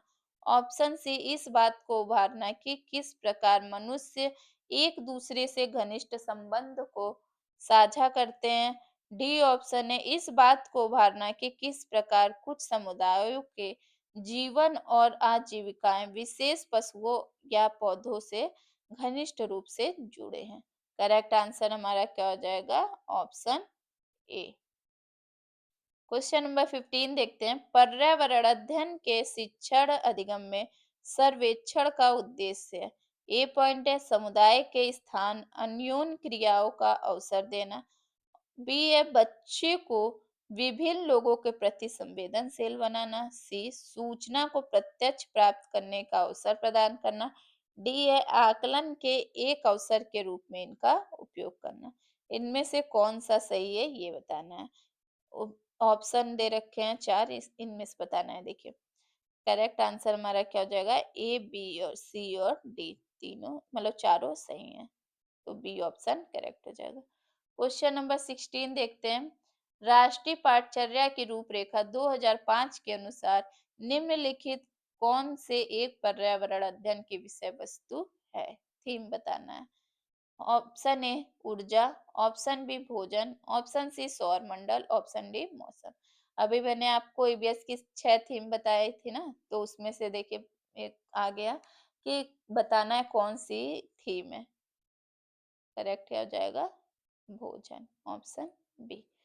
क्वेश्चन नंबर 17 देखते हैं। पर्यावरण अध्ययन में विषय वस्तु थीम आधारित उपागम को अपनाने के लिए समर्थन में निम्नलिखित में से कौन सा तर्क सबसे सशक्त है?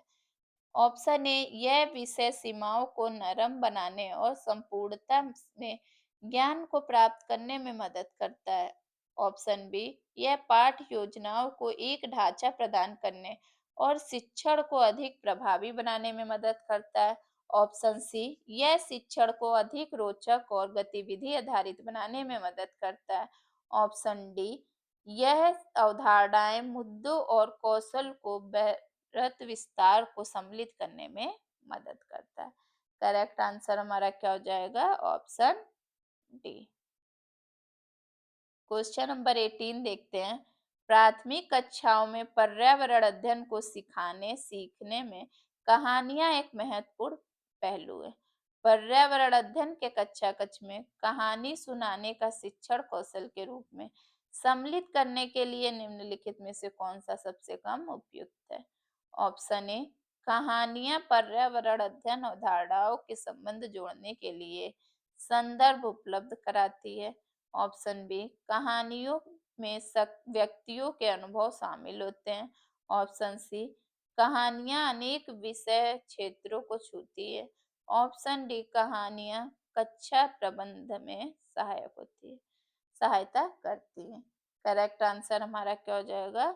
जो कहानियां होती हैं वो कक्षा प्रबंधन में सहायता करती हैं। ऑप्शन डी करेक्ट हो जाएगा। क्वेश्चन नंबर 19 देखते हैं। पर्यावरण अध्ययन पाठ्य पुस्तक की विषय वस्तु में ऑप्शन ये पॉइंट दे रखे हैं। फर्स्ट पॉइंट है परिभाषाओं और व्याख्याओं को दूर रखा जाना चाहिए। सेकंड है रट कर सीखने को हतोत्साहित करना चाहिए। थर्ड पॉइंट है बच्चे को प्रश्न करने और खोजने का मौका मिलना चाहिए। फोर्थ पॉइंट है बच्चे को केवल लिखित जानकारी दी जानी चाहिए। सही विकल्प को चुनना है। करेक्ट हमारा क्या हो जाएगा ये बताना है। ऑप्शन दे रखा है। ए ऑप्शन है फर्स्ट सेकंड और थर्ड सही है। बी है फर्स्ट और फोर्थ। सी दे रखा है सेकंड और थर्ड। डी है केवल थर्ड। करेक्ट हमारा क्या होगा? ऑप्शन ए, फर्स्ट सेकंड और थर्ड तीनों सही है। क्वेश्चन नंबर 20 देखते हैं। पर्यावरण अध्ययन की अंतः विषयी प्रकृति पर्यावरणीय मुद्दों के द्वारा संबोधित करती है। ऑप्शन ए, विज्ञान सामाजिक विज्ञान और पर्यावरण शिक्षा की विषय वस्तु और पद्धति के प्रयोग। ऑप्शन बी, विज्ञान और सामाजिक विज्ञान की विषय वस्तु और पद्धति के प्रयोग। ऑप्शन सी, सामाजिक विज्ञान और पर्यावरण की विषय वस्तु प्रयोग। ऑप्शन डी है विज्ञान की विषय वस्तु और पद्धति। करेक्ट आंसर हमारा क्या हो जाएगा? विज्ञान सामाजिक विज्ञान और पर्यावरण शिक्षा की विषय वस्तु और पद्धति के प्रयोग। ऑप्शन ए करेक्ट हो जाएगा। क्वेश्चन नंबर 24 देखते हैं। पर्यावरण अध्ययन में बच्चे शिल्पकला और चित्रकला को समूह में सीखना विशेष रूप से पसंद करते हैं क्योंकि फर्स्ट पॉइंट यह सहपाठी अधिगम को बढ़ावा देता है। सेकंड है यह अधिक सामाजिक अधिगम को बेहतर बनाता है। थर्ड पॉइंट है जब बच्चों की सृजनात्मकता की प्रशंसा की जाती है तब वे खुश होते हैं, वह उसके प्रति प्रेरित भी होते हैं।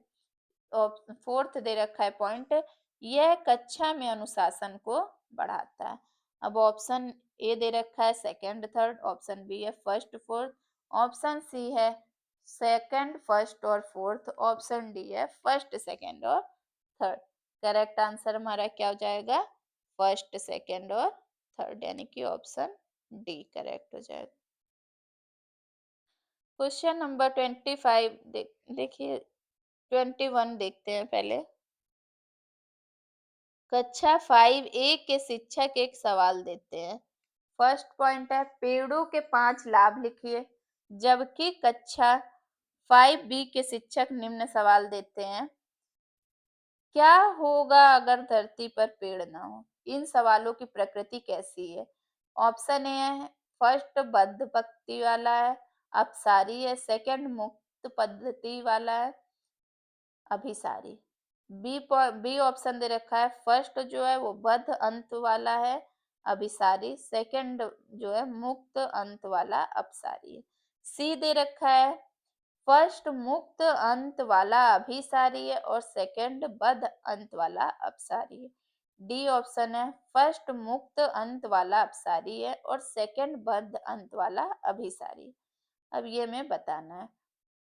पूछ रहा था पहले जो शिक्षक है वो पूछे हैं 5A के कि पेड़ों के 5 लाभ लिखिए, और बी जो था उन्होंने क्या कहा है कि धरती पर पेड़ ना हो तो क्या होगा। तो ये क्या हो गया, कैसा क्वेश्चन है, इनकी प्रकृति बतानी है। ठीक है, तो हमारा करेक्ट क्या हो जाएगा? फर्स्ट जो है वो बद्ध अंत वाला अभिसारी है और सेकंड क्या होगा? मुक्त अंत वाला अपसारी होगा। क्योंकि पूछा है अगर क्या होगा धरती पर पेड़ ना हो, तो अलग अलग बच्चे बताएंगे। ठीक है, तो ये क्या हो गया? अपसारी। बी ऑप्शन करेक्ट हो जाएगा। क्वेश्चन नंबर 22 देखते हैं। पर्यावरण अध्ययन की शिक्षा के संदर्भ में सिवाय सभी वांछनीय अभ्यास हैं। ऑप्शन ए पाठ्य पुस्तकों और संदर्भों की बहुलता को बढ़ावा देना।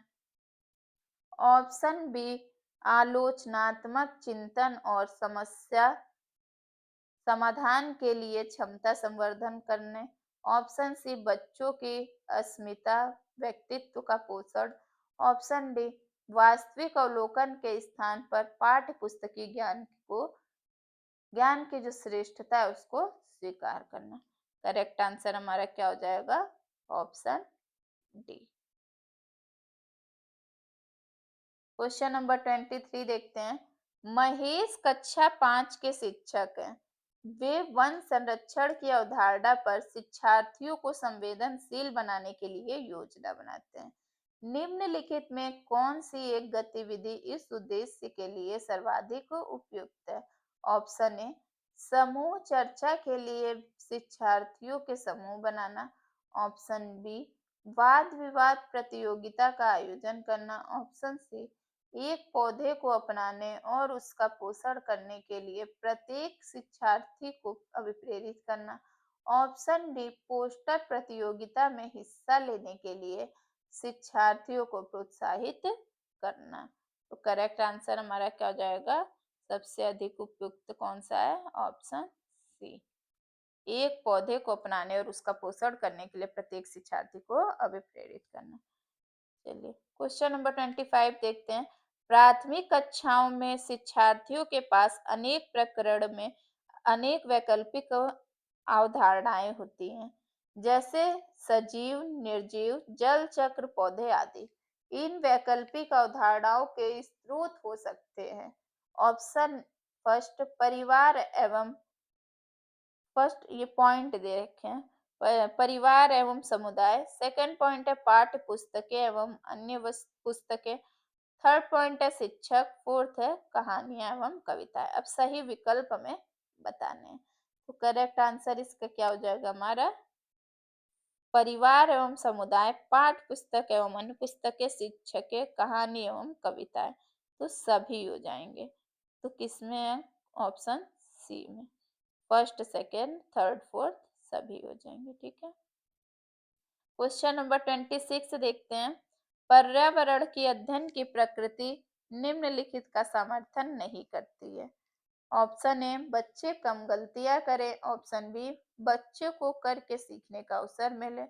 ऑप्शन सी बच्चे बहुत से प्रश्न पूछे। ऑप्शन डी है बच्चे को खोज करने के लिए पर्याप्त स्थान मिले। करेक्ट आंसर हमारा क्या हो जाएगा? ऑप्शन ए बच्चे कम गलतियां करें। क्वेश्चन नंबर 27 देखते हैं। एक शिक्षिका ने कक्षा 4 के शिक्षार्थी को पढ़ाने के लिए पौधे अंतर वस्तु का चयन किया। उसने सीखने के लिए निम्नलिखित अवसर प्रदान किए। फर्स्ट पॉइंट है समूह में पत्तियों का संग्रह करना। सेकंड पत्तियों के आकार, स्वरूप और अन्य विशेषताओं की चर्चा करना। डी है अपना वनस्पति संग्रहालय अपना बनाना। इस प्रकार की गतिविधि हेतु शिक्षक को किस बात के लिए सबसे अधिक प्रोत्साहन नहीं देना चाहिए? ऑप्शन है जितनी अधिक पत्तियों के बारे में संभावना हो उतना उनके नाम याद करने में बच्चों की पहल।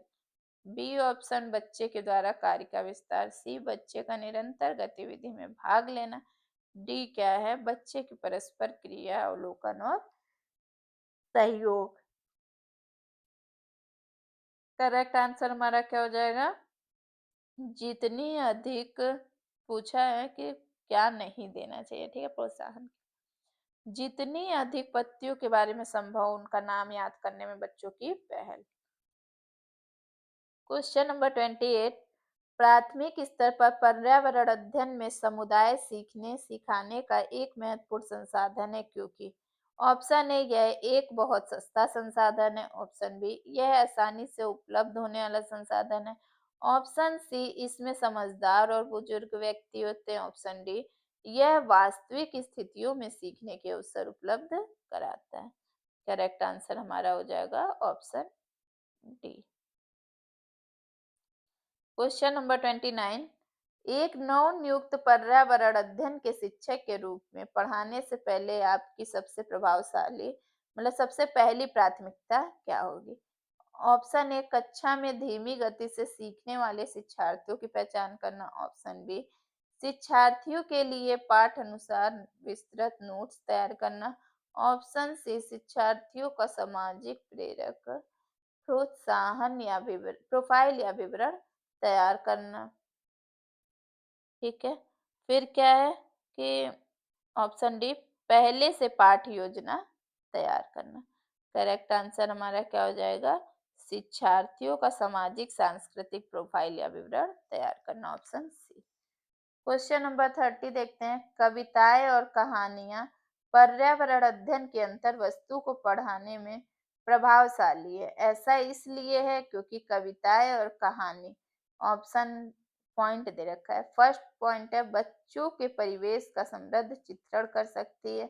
सेकंड संदर्भित अधिगम परिवेश प्रदान कर सकती है। थर्ड है विभिन्न अमूर्त अवधारणाओं को प्रभावशाली तरीके से व्याख्या कर सकती हैं। फोर्थ रचनात्मकता और संवेदनशील का सौंदर्य बोध का पोषण कर सकती हैं। अब ये ऑप्शन दे रखे हैं, अब हमें बताना है कि कैसा है। ठीक है, क्या मतलब प्रभावशाली है। करेक्ट आंसर हमारा क्या हो जाएगा? बच्चे के परिवेश का समृद्ध चित्रण कर सकती है, संदर्भित अधिगम परिवेश प्रदान कर सकती है और सृजनात्मकता एवं सौंदर्य बोध का पोषण कर सकती है। तो फर्स्ट, सेकंड और फोर्थ तीनों करेक्ट हो जाए ऑप्शन ए। ठीक है, तो चलिए ये वाला चैप्टर यहीं खत्म होता है। आप स्कोर अपना कमेंट जरूर करिएगा कि आपने 30 में से कितना स्कोर प्राप्त किया है। अब देखते हैं हम लोग शिक्षण सहायक सामग्री। शिक्षण सहायक सामग्री होती क्या है पहले ये देखेंगे, फिर उसके महत्व को जानेंगे, उसके प्रकार को। ठीक है, ये अध्याय 3 है। शिक्षण सहायक सामग्री शिक्षण का वह साधन है जिससे शिक्षार्थियों को किसी विषय का अधिगम बहुत आसान हो जाता है।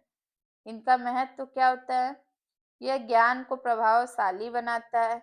इसके उपयोग से कक्षा की जो निरस्ता होती है वो खत्म हो जाती है और जटिल ज्ञान को सरलता से समझाया जा सकता है। अधिगम की प्रक्रिया में जो शिक्षार्थी होते हैं वो सक्रिय हो जाते हैं, उनके ज्ञान इंद्रियों का विकास होता है, उनमें उत्सुकता उत्पन्न होती है और स्वयं कार्य करने एवं आत्मनिर्भर बनने की उनमें क्षमता का विकास हो जाता है। वैज्ञानिक दृष्टिकोण का विकास होता है। इसके उपयोग से क्या होता है? शिक्षार्थियों को अनुभव प्राप्त होता है और ज्ञान जो होता है उसको स्थायी बनाने में मदद करता है। इनके शिक्षण सहायक सामग्री जो उसके प्रकार क्या होते हैं? दृश्य सामग्री होती है, श्रव्य सामग्री, दृश्य श्रव्य सामग्री होती है। ठीक है, मुख्य रूप से देखा जाए तो 4 प्रकार की होती है। दृश्य सामग्री, श्रव्य सामग्री, दृश्य श्रव्य सामग्री और क्रिया सहायक सामग्री। ठीक है, जो क्रिया सहायक सामग्री होती है उसी में ये सब आ जाएगा। चित्र हो गया, चार्ट, ग्राफ, पत्रिकाएं, नक्शा, मैप, मॉडल हो गया, फिल्म हो गया। ये सब किस में आएंगे?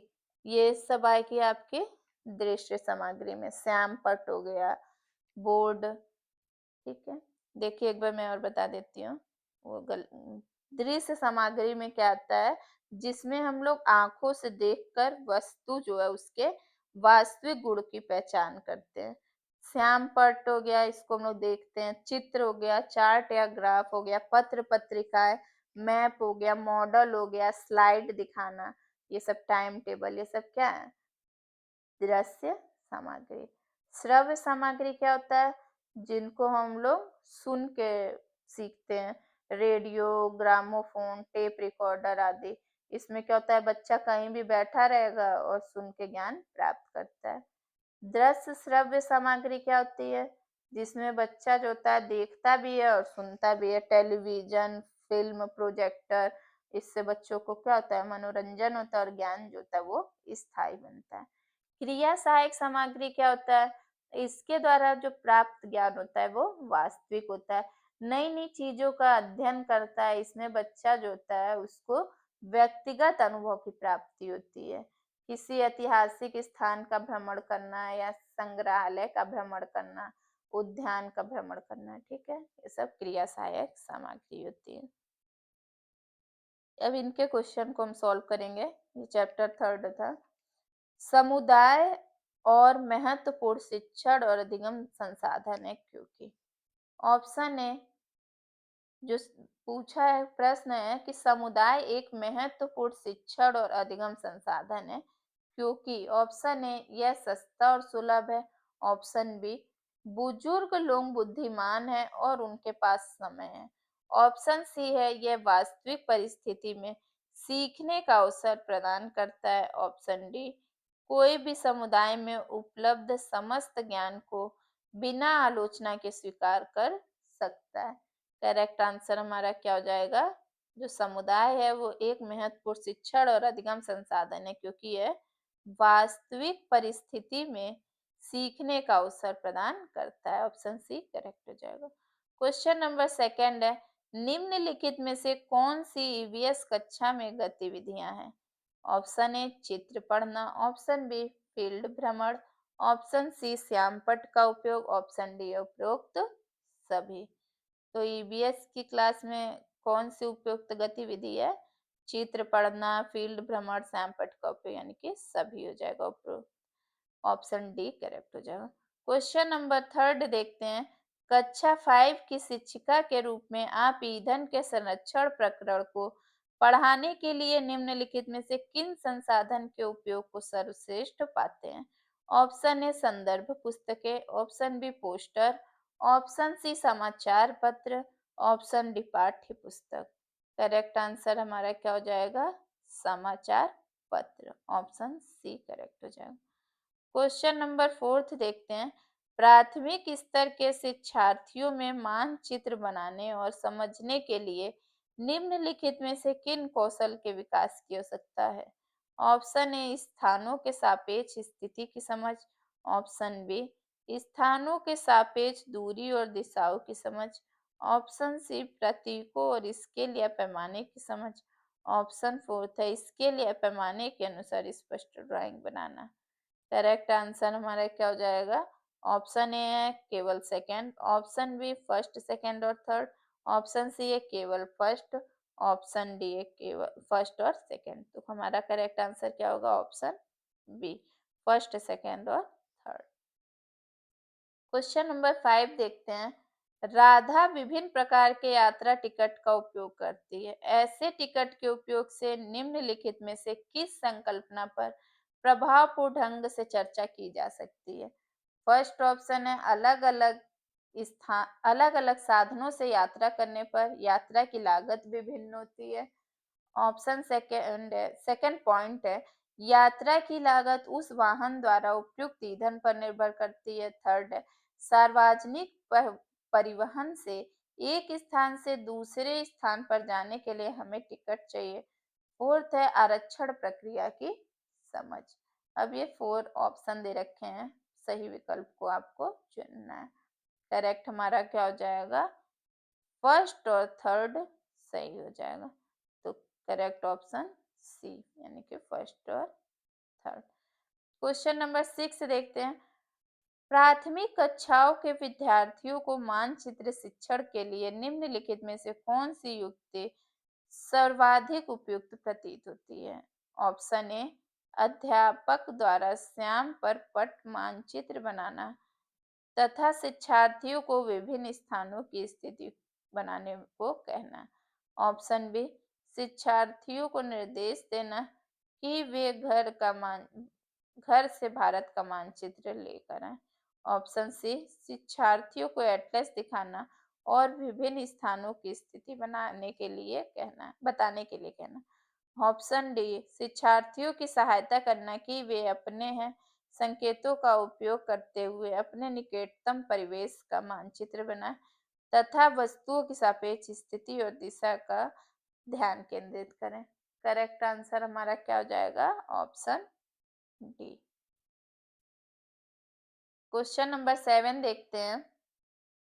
प्राथमिक स्तर पर मानचित्रांकन सिखाने में शिक्षार्थियों में निम्नलिखित में से किस कौशल को बढ़ावा मिलता है? ऑप्शन ए साफ सुथरा रेखांकन, ऑप्शन बी गणनाएं और अनुमान, ऑप्शन सी है माप के अनुसार चित्रण करना, ऑप्शन डी सापेक्ष स्थिति और दिशाबोध की जानकारी, ऑप्शन डी, ठीक है, ऑप्शन डी था सापेक्ष स्थिति और दिशाबोध की जानकारी। तो करेक्ट आंसर हमारा क्या हो जाएगा? Option D. क्वेश्चन नंबर 8 देखते हैं। 4 भावी शिक्षकों से कक्षा 5 के विद्यार्थियों के लिए मूल विषय यात्रा पर प्रस्तुतिकरण बनाने के लिए कहा गया। प्रत्येक ने निम्नलिखित नीतियों में से किसी एक पर मुख्य रूप से केंद्रित किया। ऑप्शन ए यात्रा के विभिन्न साधनों या विधियों को दर्शाने वाले चार्ट का उपयोग करने और उपयोगी बनाना। ऑप्शन बी पाठ्य पुस्तक के विषय वस्तु के उपयोग, अपने द्वारा यात्रा के विभिन्न विधियों का उपयोग की व्याख्या।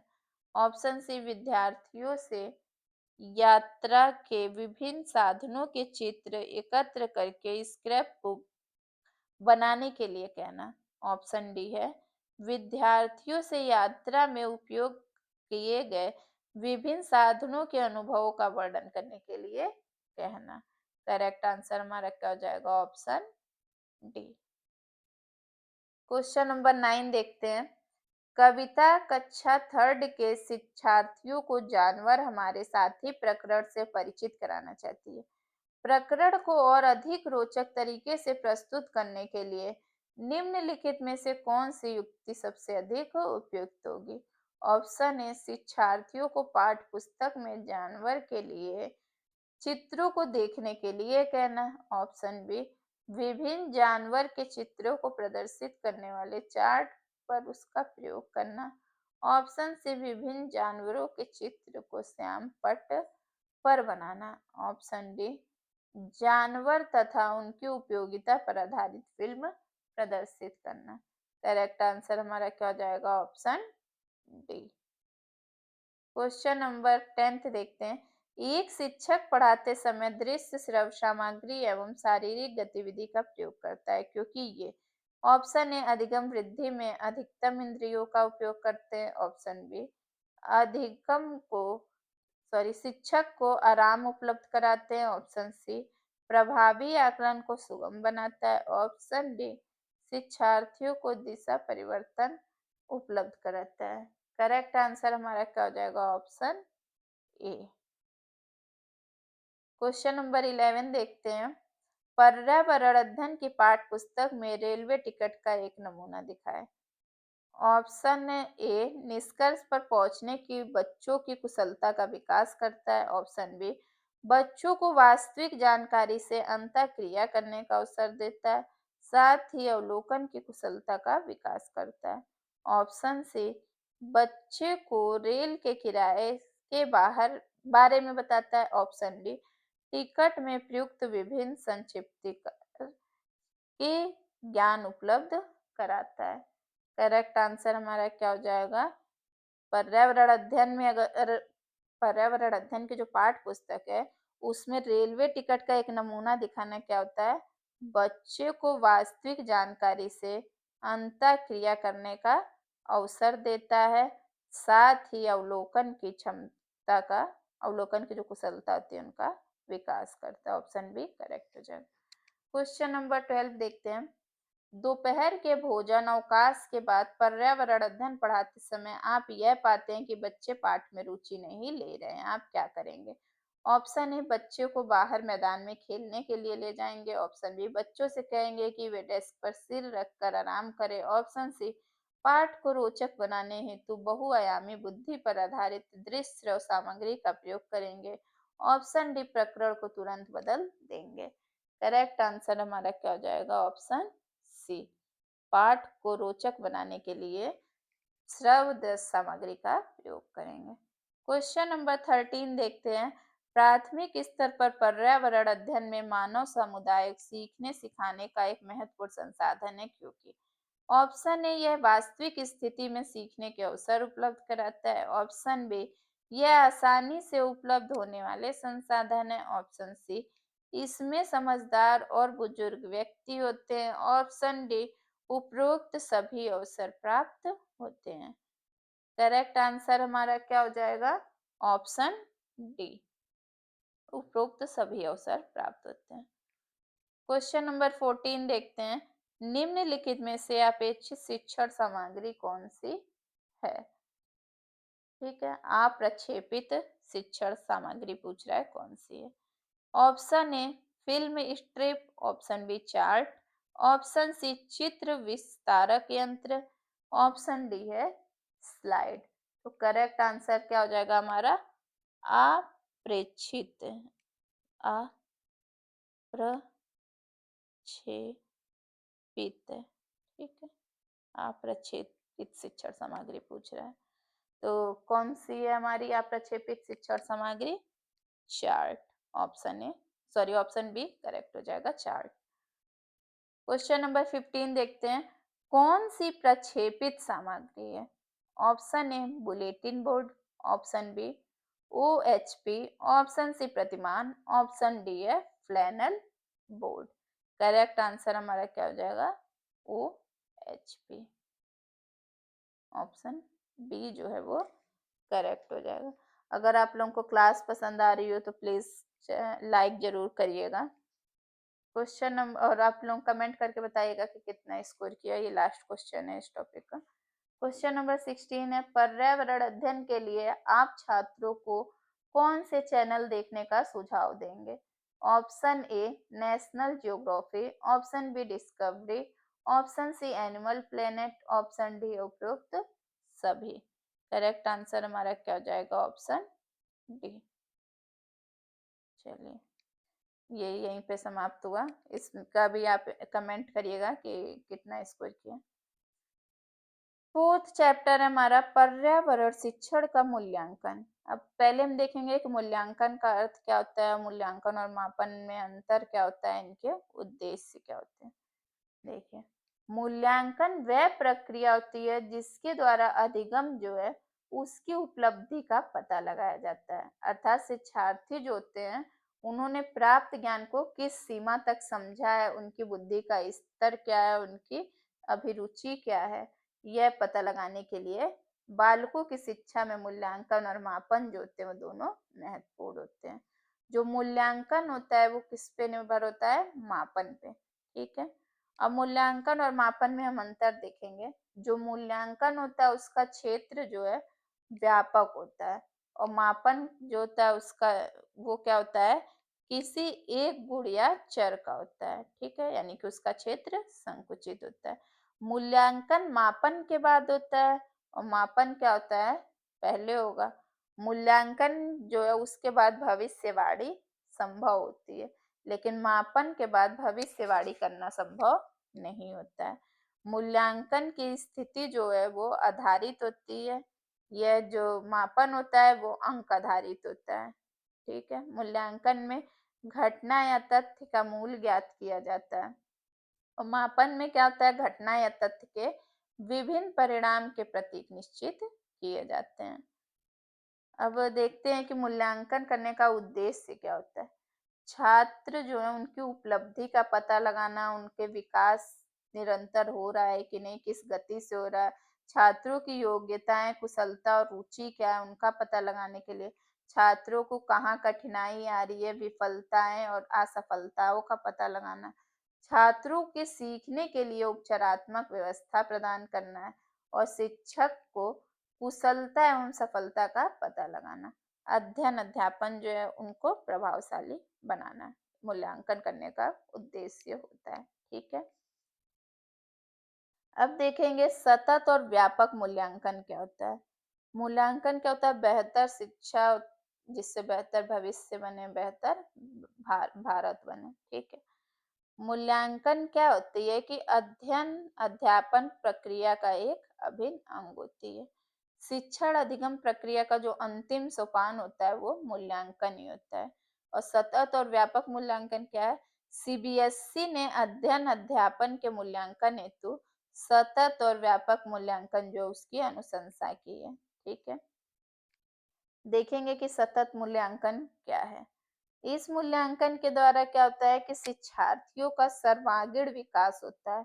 अधिगम जो होती है एक सतत प्रक्रिया यानी कि निरंतर चलने वाली प्रक्रिया होती है।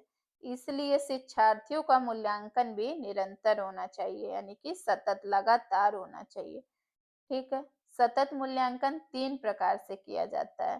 पहला है निदानात्मक मूल्यांकन, रचनात्मक मूल्यांकन, तीसरा क्या है संकलनात्मक मूल्यांकन।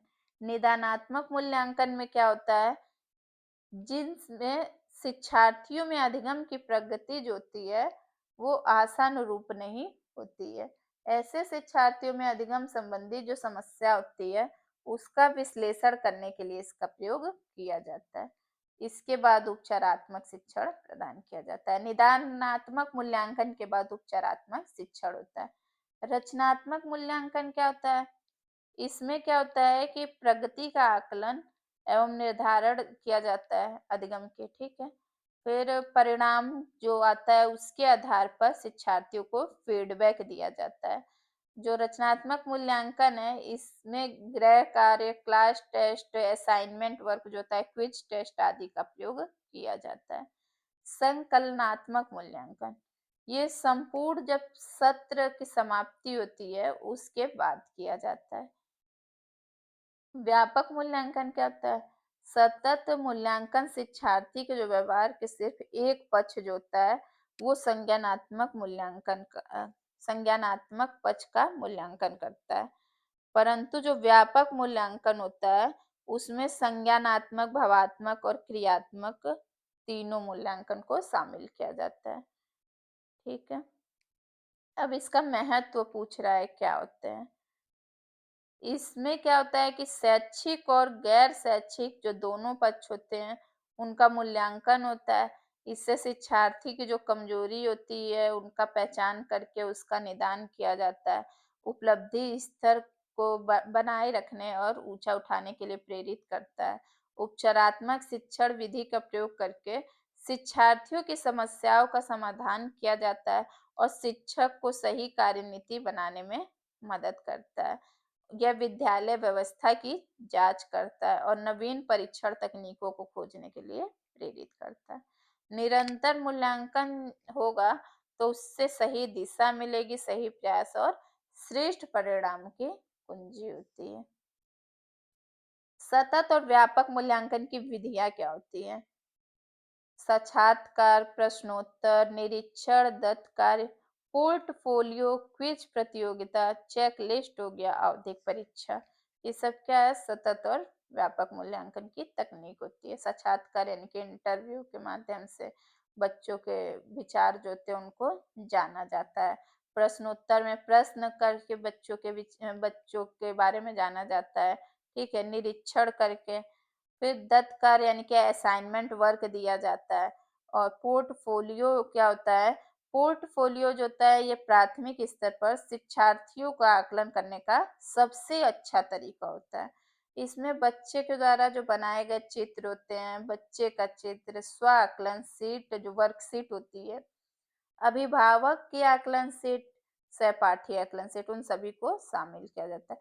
इसमें बच्चे के सभी वृद्धि और विकास का आकलन होता है। क्विज और प्रतियोगिता के माध्यम से बच्चे की सहयोग और भावना का विकास होता है। चेकलिस्ट के माध्यम से इसमें बच्चे के एक विशिष्ट विषय के विशेष सूचना का पता लगाया जाता है, जिसमें हाँ या ना में उत्तर देना होता है। आवधिक परीक्षा, ठीक है। सतत और व्यापक मूल्यांकन करने के लाभ क्या होते हैं? इससे क्या होता है कि समग्र विकास की पहचान हो जाती है, उपलब्धि स्तर को यह निरंतर ऊंचा उठाती है, बच्चे की प्रेरणा और रुचि जो है उसमें वृद्धि करती है और बच्चे के अंदर कहाँ कमजोरी है उसकी पहचान करती है और सुधार करती है। नवीन परीक्षण तकनीकों को खोजने की प्रेरणा होती है। विद्यालय व्यवस्था की जांच होती है। ठीक है। एक अच्छे परीक्षण की विशेषता क्या होती है? शिक्षक जो शिक्षार्थी के मूल्यांकन हेतु तैयार किए गए अच्छे परीक्षण में निम्न विशेषताएं होनी चाहिए। वैधता होनी चाहिए, विश्वसनीयता होनी चाहिए, वस्तुनिष्ठता और व्यवहारिकता होनी चाहिए। ठीक है। जो परीक्षण अधिगम के उद्देश्य की पूर्ति करे, वो क्या होती है? वैध मानी जाती है। और विश्वसनीय क्या होगा? जब कोई परीक्षण हम ले रहे हैं या मूल्यांकन का परिणाम एक ही जैसा आ रहा है। मान लो हमने आज टेस्ट लिया, आप टेस्ट दे रहे थे। मैंने कॉपी मैं सोची कि आप नकल करो, मैं कॉपी छीन ली। फिर आपको दोबारा कॉपी दिया, फिर आपने सेम वही लिखा, वही उतने ही स्कोर किया। तो ये क्या हो गया? एक ही जैसा परिणाम आया, तो ये विश्वसनीय हो जाएगा। वस्तुनिष्ठता, एक अच्छे परीक्षण को विश्वसनीय बनाने के लिए वस्तुनिष्ठ प्रश्न उसमें शामिल होते हैं। व्यावहारिकता, ऐसा परीक्षण जो केवल पुस्तकीय ज्ञान का मूल्यांकन ना करे, बल्कि व्यावहारिक ज्ञान का भी मूल्यांकन करे, तो वह क्या माना जाता है? व्यावहारिक। ठीक है। मूल्यांकन करते समय ध्यान रखने योग्य बिंदु क्या-क्या होते हैं? शिक्षक द्वारा सतत और असंरचनात्मक तरीके से किए गए अवलोकन को बच्चे और अभिभावकों के साथ बांटना चाहिए। पुनर्बलन और सुधार के लिए बच्चे की योग्यताएं और कमजोरी क्या है, उनके बारे में अभिभावकों से बात करनी चाहिए। बच्चों के कार्य से संबंधित गुणात्मक उल्लेख करना चाहिए और बच्चे के पोर्टफोलियो में केवल उनके सबसे बेहतर कार्य ना होकर सभी तरीके के कार्य होने चाहिए। इसका उद्देश्य क्या होता है कि प्रत्येक बच्चे के समग्र विकास को समझना और उसे बेहतर बनाना होता है। ये मूल्यांकन करने का उद्देश्य होता है। अब हम इसके क्वेश्चन को सॉल्व करेंगे। चैप्टर 4 है। फर्स्ट क्वेश्चन दे रखा है, समूह कार्य से पर्यावरण अध्ययन कर रहे बच्चों की सामाजिक व्यक्तित्व विशेषताओं के आकलन के लिए निम्नलिखित में से कौन सा उपकरण सबसे अधिक उपयुक्त होगा? ऑप्शन ए दत्त कार्य, ऑप्शन बी कागज पेंसिल परीक्षण, ऑप्शन सी मौखिक प्रश्न, ऑप्शन डी निर्धारण मापन। यहाँ करेक्ट आंसर हमारा क्या हो जाएगा? ऑप्शन सी मौखिक प्रश्न। क्वेश्चन नंबर सेकंड देखते हैं। नीचे पौधे के बारे में रुकिए एक सेकंड। नीचे पौधे के बारे में बच्चों के कुछ सहजानुमूचे विचार दिए गए हैं। उनमें से कौन सा विचार वैज्ञानिक दृष्टिकोण से ठीक है? ऑप्शन ए कुछ सब्जियां फल होती हैं, ऑप्शन बी बीज किसी पौधे का हिस्सा नहीं होते हैं, ऑप्शन सी गाजर और बंद गोभी पौधे नहीं है, ऑप्शन डी घास पौधा नहीं है। करेक्ट आंसर हमारा क्या हो जाएगा? ऑप्शन ए कुछ सब्जियां जो होती हैं वो फल होती हैं। क्वेश्चन नंबर थर्ड देखते हैं। निम्नलिखित प्रश्नों को पढ़िए। ऑप्शन ए पॉइंट दे रखा है, ठीक है, ए बी सी डी, फिर इसके बाद ऑप्शन है। फर्स्ट पॉइंट है ए पॉइंट, मैंने क्रियाकलाप की योजना कितनी अच्छी बनाई। बी है मैंने योजना का अनुसरण कितना अच्छा किया। सी है कि मेरी शक्तियां क्या थी। डी है मुझे सचमुच कठिन क्या लगा। ऊपर दिए गए 4 प्रकार के प्रश्नों के उत्तरों से होगा। ऑप्शन ए बच्चों और शिक्षकों दोनों का स्व आकलन, ऑप्शन बी शिक्षक द्वारा समग्र आकलन, ऑप्शन सी बच्चों का स्व आकलन, ऑप्शन डी है शिक्षकों का स्व आकलन। करेक्ट आंसर हमारा क्या हो जाएगा? बच्चों और शिक्षकों दोनों का स्व आकलन, ऑप्शन ए करेक्ट हो जाएगा। क्वेश्चन नंबर फोर्थ देखते हैं। वाष्पीकरण विषय पर बच्चों को विविध सोच का आकलन करने के लिए निम्नलिखित में से कौन सा प्रश्न एक नमूना हो सकता है? ऑप्शन ए जल चक्र के 5 लाभ लिखिए, ऑप्शन बी क्या होता है यदि जल चक्र होता ही नहीं, ऑप्शन सी जल चक्र के क्रम में सोपानों की सूची बनाइए, ऑप्शन डी है जल चक्र का आरेख बनाइए और उसे नामित करिए। करेक्ट आंसर हमारा क्या हो जाएगा? Option B. क्वेश्चन नंबर 5 देखते हैं। निम्नलिखित में से कौन सा कथन आकलन प्रक्रियाओं के बारे में सबसे कम उपयुक्त है?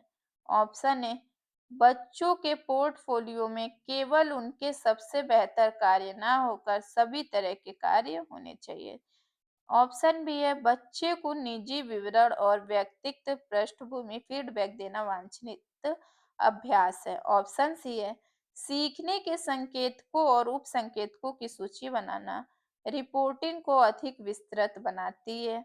ऑप्शन डी है ठीक, अच्छा और बहुत अच्छा जैसी टिप्पणियां बच्चे के सीखने के बारे में समझ प्रदान करती है। करेक्ट आंसर हमारा क्या हो जाएगा?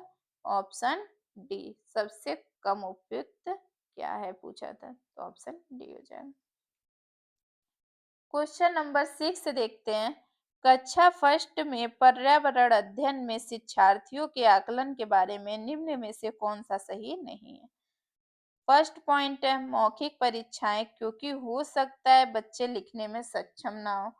सेकंड है लिखित परीक्षाएं, क्योंकि हो सकता है बच्चे छोटे हों। थर्ड है कि एक सेकेंड, शिक्षकों का अवलोकन और रिकॉर्डिंग। फोर्थ क्या है, किसी को ना रोके नीति को ध्यान में रखते हुए आकलन की कोई आवश्यकता नहीं है। ऑप्शन ए है थर्ड और फोर्थ करेक्ट है। ऑप्शन बी है कि फर्स्ट सेकंड और थर्ड सही है। ऑप्शन सी क्या है, केवल फोर्थ। ऑप्शन डी है फर्स्ट सेकंड दोनों। तो करेक्ट आंसर हमारा क्या हो जाएगा? ऑप्शन बी, फर्स्ट सेकंड और थर्ड। ठीक है। क्वेश्चन नंबर 7 देखते हैं। प्रयोग करना आकलन का एक संकेतक है। निम्नलिखित में से कौन सा एक प्रयोग करने संबंधी संकेतक का आकलन करने का सबसे उपयुक्त तरीका है? ऑप्शन ए हस्तपरक गतिविधि, ऑप्शन बी चित्र पठन, ऑप्शन सी सृजनात्मक लेखन, ऑप्शन डी है निर्दर्शन या प्रदर्शन। करेक्ट आंसर हमारा क्या हो जाएगा? हस्तपरक गतिविधि, ऑप्शन ए। क्वेश्चन नंबर 8 देखते हैं। शिक्षार्थियों का आकलन करते समय पर्यावरण अध्ययन की शिक्षिका को निम्नलिखित में से क्या नहीं करना चाहिए? ऑप्शन ए बच्चे के पूर्व आकलन के साथ तुलना करना, ऑप्शन बी शिक्षार्थियों के सीखने की क्षमताओं को ध्यान में रखकर सूचना दर्ज करना, ऑप्शन सी बच्चों के कार्य के केवल कुछ पक्षों पर ध्यान केंद्रित करना, ऑप्शन डी बच्चे के कार्य से संबंधित गुणात्मक उल्लेख करना। करेक्ट आंसर हमारा क्या हो जाएगा? ऑप्शन सी, बच्चे के कार्य के केवल कुछ पक्षों पर ध्यान केंद्रित करना। Question number 9। कक्षा 4 की एक शिक्षिका शिक्षार्थियों से कहती है कि वे अपने कार्य पत्रक, अवलोकन रिपोर्ट और सत्र में एकत्रित की गई सामग्री को फोल्डर में डाल दें। इन फोल्डरों को क्या कहा जा सकता है? Option A portfolio, option B दत्त कार्य, ऑप्शन सी परियोजना कार्य, ऑप्शन डी घटना वृत्तांत अभिलेख। तो क्या कहेंगे इनको? पोर्टफोलियो, ऑप्शन ए करेक्ट हो जाएगा। क्वेश्चन नंबर 10 देखते हैं। निम्नलिखित में से कौन से प्राथमिक स्तर पर पर्यावरण अध्ययन में आकलन के लिए उपकरण और तकनीकें हैं? फर्स्ट है परियोजना का, सेकंड है क्षेत्र भ्रमण, थर्ड दे रखा है जनरल लिखना, फोर्थ पॉइंट है कि विचार मानचित्रण। अब ऑप्शन दे रखा है ए केवल फर्स्ट और सेकंड, ऑप्शन बी केवल सेकंड और थर्ड, ऑप्शन सी है केवल फर्स्ट, ऑप्शन डी है सभी मतलब चारों। तो करेक्ट आंसर हमारा क्या हो जाएगा? ऑप्शन ए केवल फर्स्ट और सेकंड। क्वेश्चन नंबर 11 देखते हैं। एक प्राथमिक स्तर की अध्यापिका जलाभाव के विषय पर अपने कक्षा 4 के बच्चों को प्रभावपूर्ण तरीके से किस प्रकार आंकेगी? ए ऑप्शन जल संरक्षण में पोस्टर बनाने की गतिविधि का आयोजन करके, ऑप्शन बी बच्चों को जल संरक्षण पर नारे लिखने के लिए कह के, ऑप्शन सी उपयुक्त विषय पर लिखित परीक्षा का आयोजन करके, ऑप्शन डी है यह पता करके कि उन्होंने अपने दैनिक जीवन में जल की बचत कैसे प्रारंभ की। तो जल भाव के विषय में एक अध्यापिका है, वो कक्षा 4 के बच्चे को प्रभावपूर्ण तरीके से किस प्रकार आंकेगी ये पूछ रहा है। यह पता करके कि उन्होंने अपने दैनिक जीवन में जल की बचत कैसे प्रारंभ की है। करेक्ट ऑप्शन डी हो जाएगा। क्वेश्चन नंबर 12 देखते हैं। प्राथमिक स्तर पर पर्यावरण अध्ययन के आकलन में निम्नलिखित में से कौन सा एक संकेतक उपयुक्त नहीं है। ऑप्शन ए सहयोग, ऑप्शन बी स्मरण रखना, ऑप्शन सी प्रश्न पूछना, ऑप्शन डी न्याय और समानता के प्रति चिंता करना। करेक्ट आंसर हमारा क्या हो जाएगा? पूछा क्या उपयुक्त नहीं है, तो ऑप्शन बी स्मरण करना यानी कि याद करना। क्वेश्चन नंबर 13 देखते हैं, निम्नलिखित में से कौन सा पर्यावरण की कक्षा में रूपात्मक आकलन का समुचित कार्य नहीं है? ऑप्शन ए दिए गए प्रयोगात्मक प्रारूप के चिन्हांकन वाले आरेख बनाना, ऑप्शन बी जल चित्रण की हानियों के बारे में चर्चा करना, ऑप्शन सी पाठ में दी गई महत्वपूर्ण शब्दावली की परिभाषा की व्याख्या करना, ऑप्शन डी दिए गए प्रयोगात्मक क्रियाकलापों को पूरा करने और अपने अवलोकन का दर्जा करना। करेक्ट आंसर हमारा क्या हो जाएगा? पाठ में दी गई महत्वपूर्ण शब्दावली की परिभाषा की व्याख्या करना, ऑप्शन सी। ये समुचित कार्य नहीं है। क्वेश्चन नंबर 14 देखते हैं, नेहा कक्षा 5 के विषय ईवीएस विषय में नीचे दिए गए मूल्यांकन तकनीक का प्रयोग करती है। ए पॉइंट है हस्त सिद्ध क्रियाकलापों का मूल्यांकन, बी है गृह कार्य मूल्यांकन, सी परियोजना कार्य मूल्यांकन, डी है मौखिक परीक्षा। नीचे दी गई तकनीकों का कौन सा युगल अधिक वस्तुनिष्ठ मूल्यांकन दे सकता है? ऑप्शन ए है बी और सी, ऑप्शन बी ए और डी, ऑप्शन सी है बी और डी, ऑप्शन डी है ई और बी। करेक्ट आंसर हमारा क्या हो जाएगा? ई और डी, हस्त सिद्ध क्रियाकलापों का मूल्यांकन और मौखिक परीक्षा। ऑप्शन बी करेक्ट हो जाएगा। क्वेश्चन नंबर 15 देखते हैं, ईबीएस में किसी अच्छे गृह कार्य को मुख्यतः किस पर केंद्रित होना चाहिए? ऑप्शन ए पुनरावृत्ति और प्रबलीकरण, option B mastery learning, option C विस्तारित अधिगम के लिए चुनौतियां और उत्तेजना, ऑप्शन डी समय का सदुपयोग। करेक्ट आंसर हमारा क्या हो जाएगा? विस्तारित अधिगम के लिए चुनौतियां और उत्तेजना। क्वेश्चन नंबर 16 है, ईबीएस की पढ़ाई में कक्षा के प्रश्नोत्तर तकनीक का सबसे अच्छा उपयोग किसके लिए किया जा सकता है? ऑप्शन ए विद्यार्थियों का ध्यान आकर्षित करने के लिए, ऑप्शन बी शिक्षार्थियों में सीखने की जिज्ञासा उत्पन्न करने के लिए, ऑप्शन सी प्रायोगिक कौशल को बढ़ावा देने के लिए, ऑप्शन डी है कक्षा में अनुशासन बनाए रखने के लिए। तो ईवीएस की पढ़ाई में कक्षा के प्रश्नोत्तर तकनीक का सबसे अच्छा उपयोग क्या होता है? शिक्षार्थियों में सीखने की जिज्ञासा उत्पन्न करना, ऑप्शन बी। क्वेश्चन नंबर 17 देखते हैं, प्राथमिक स्तर पर पर्यावरण अध्ययन में रचनात्मक आकलन शामिल नहीं करता है। ऑप्शन ए शिक्षार्थियों के अधिगम रिक्तियों की पहचान, ऑप्शन बी शिक्षण में कमियों की पहचान, ऑप्शन सी शिक्षार्थियों के सीखने को बढ़ाने, ऑप्शन डी है शिक्षार्थियों की ग्रेडिंग और रैंकिंग। करेक्ट आंसर हमारा क्या हो जाएगा? Option D. पूछा है कि पर्यावरण अध्ययन में रचनात्मक आकलन में क्या शामिल नहीं करता है, तो शिक्षार्थियों की ग्रेडिंग और रैंकिंग करना। क्वेश्चन नंबर 18 देखते हैं, कक्षा 5 की एनसीईआरटी की पर्यावरण अध्ययन की पाठ्य पुस्तक में प्रत्येक पाठ के अंत में एक खंड को शामिल किया गया है। हम क्या समझें? यह सुझाव दिया गया है कि इस खंड में शामिल प्रश्नों के उत्तर का सही या गलत के रूप में आकलन नहीं किया जाएगा। यह परिवर्तन इसलिए किया गया क्योंकि ऑप्शन ए इस स्तर पर बच्चे सही उत्तर नहीं लिख सकते, ऑप्शन बी यह आकलन में शिक्षकों को की सुविधा बढ़ाता है, ऑप्शन सी यह जानने में शिक्षक की सहायता करता है कि बच्चे कैसे सीख रहे हैं, ऑप्शन डी यह आकलन में विषय विलप विषय विलपता को कम करता है। ठीक है, करेक्ट आंसर हमारा क्या हो जाएगा? Option C. क्या हो जाएगा?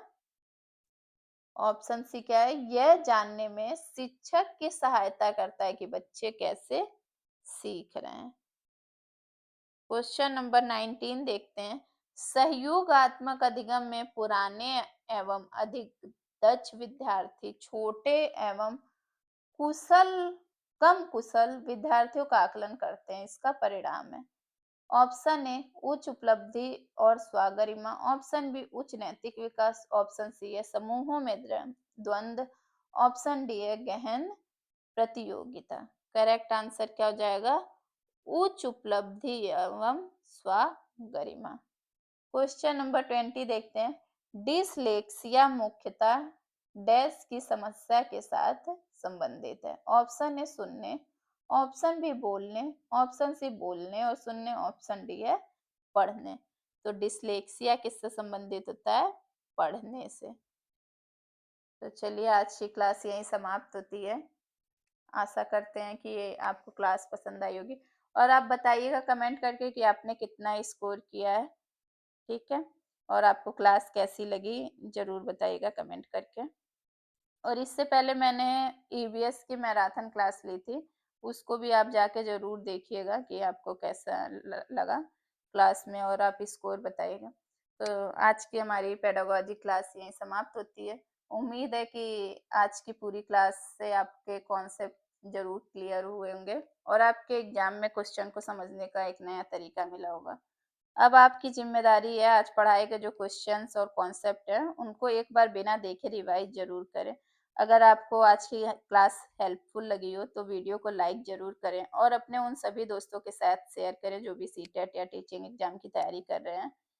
और अगर आप हमारे चैनल पर नए आए हैं लेट्स क्रैक इट पर तो चैनल को सब्सक्राइब करिए और वीडियो को लाइक करिए। चलिए फिर तब तक के लिए पढ़ते रहिए।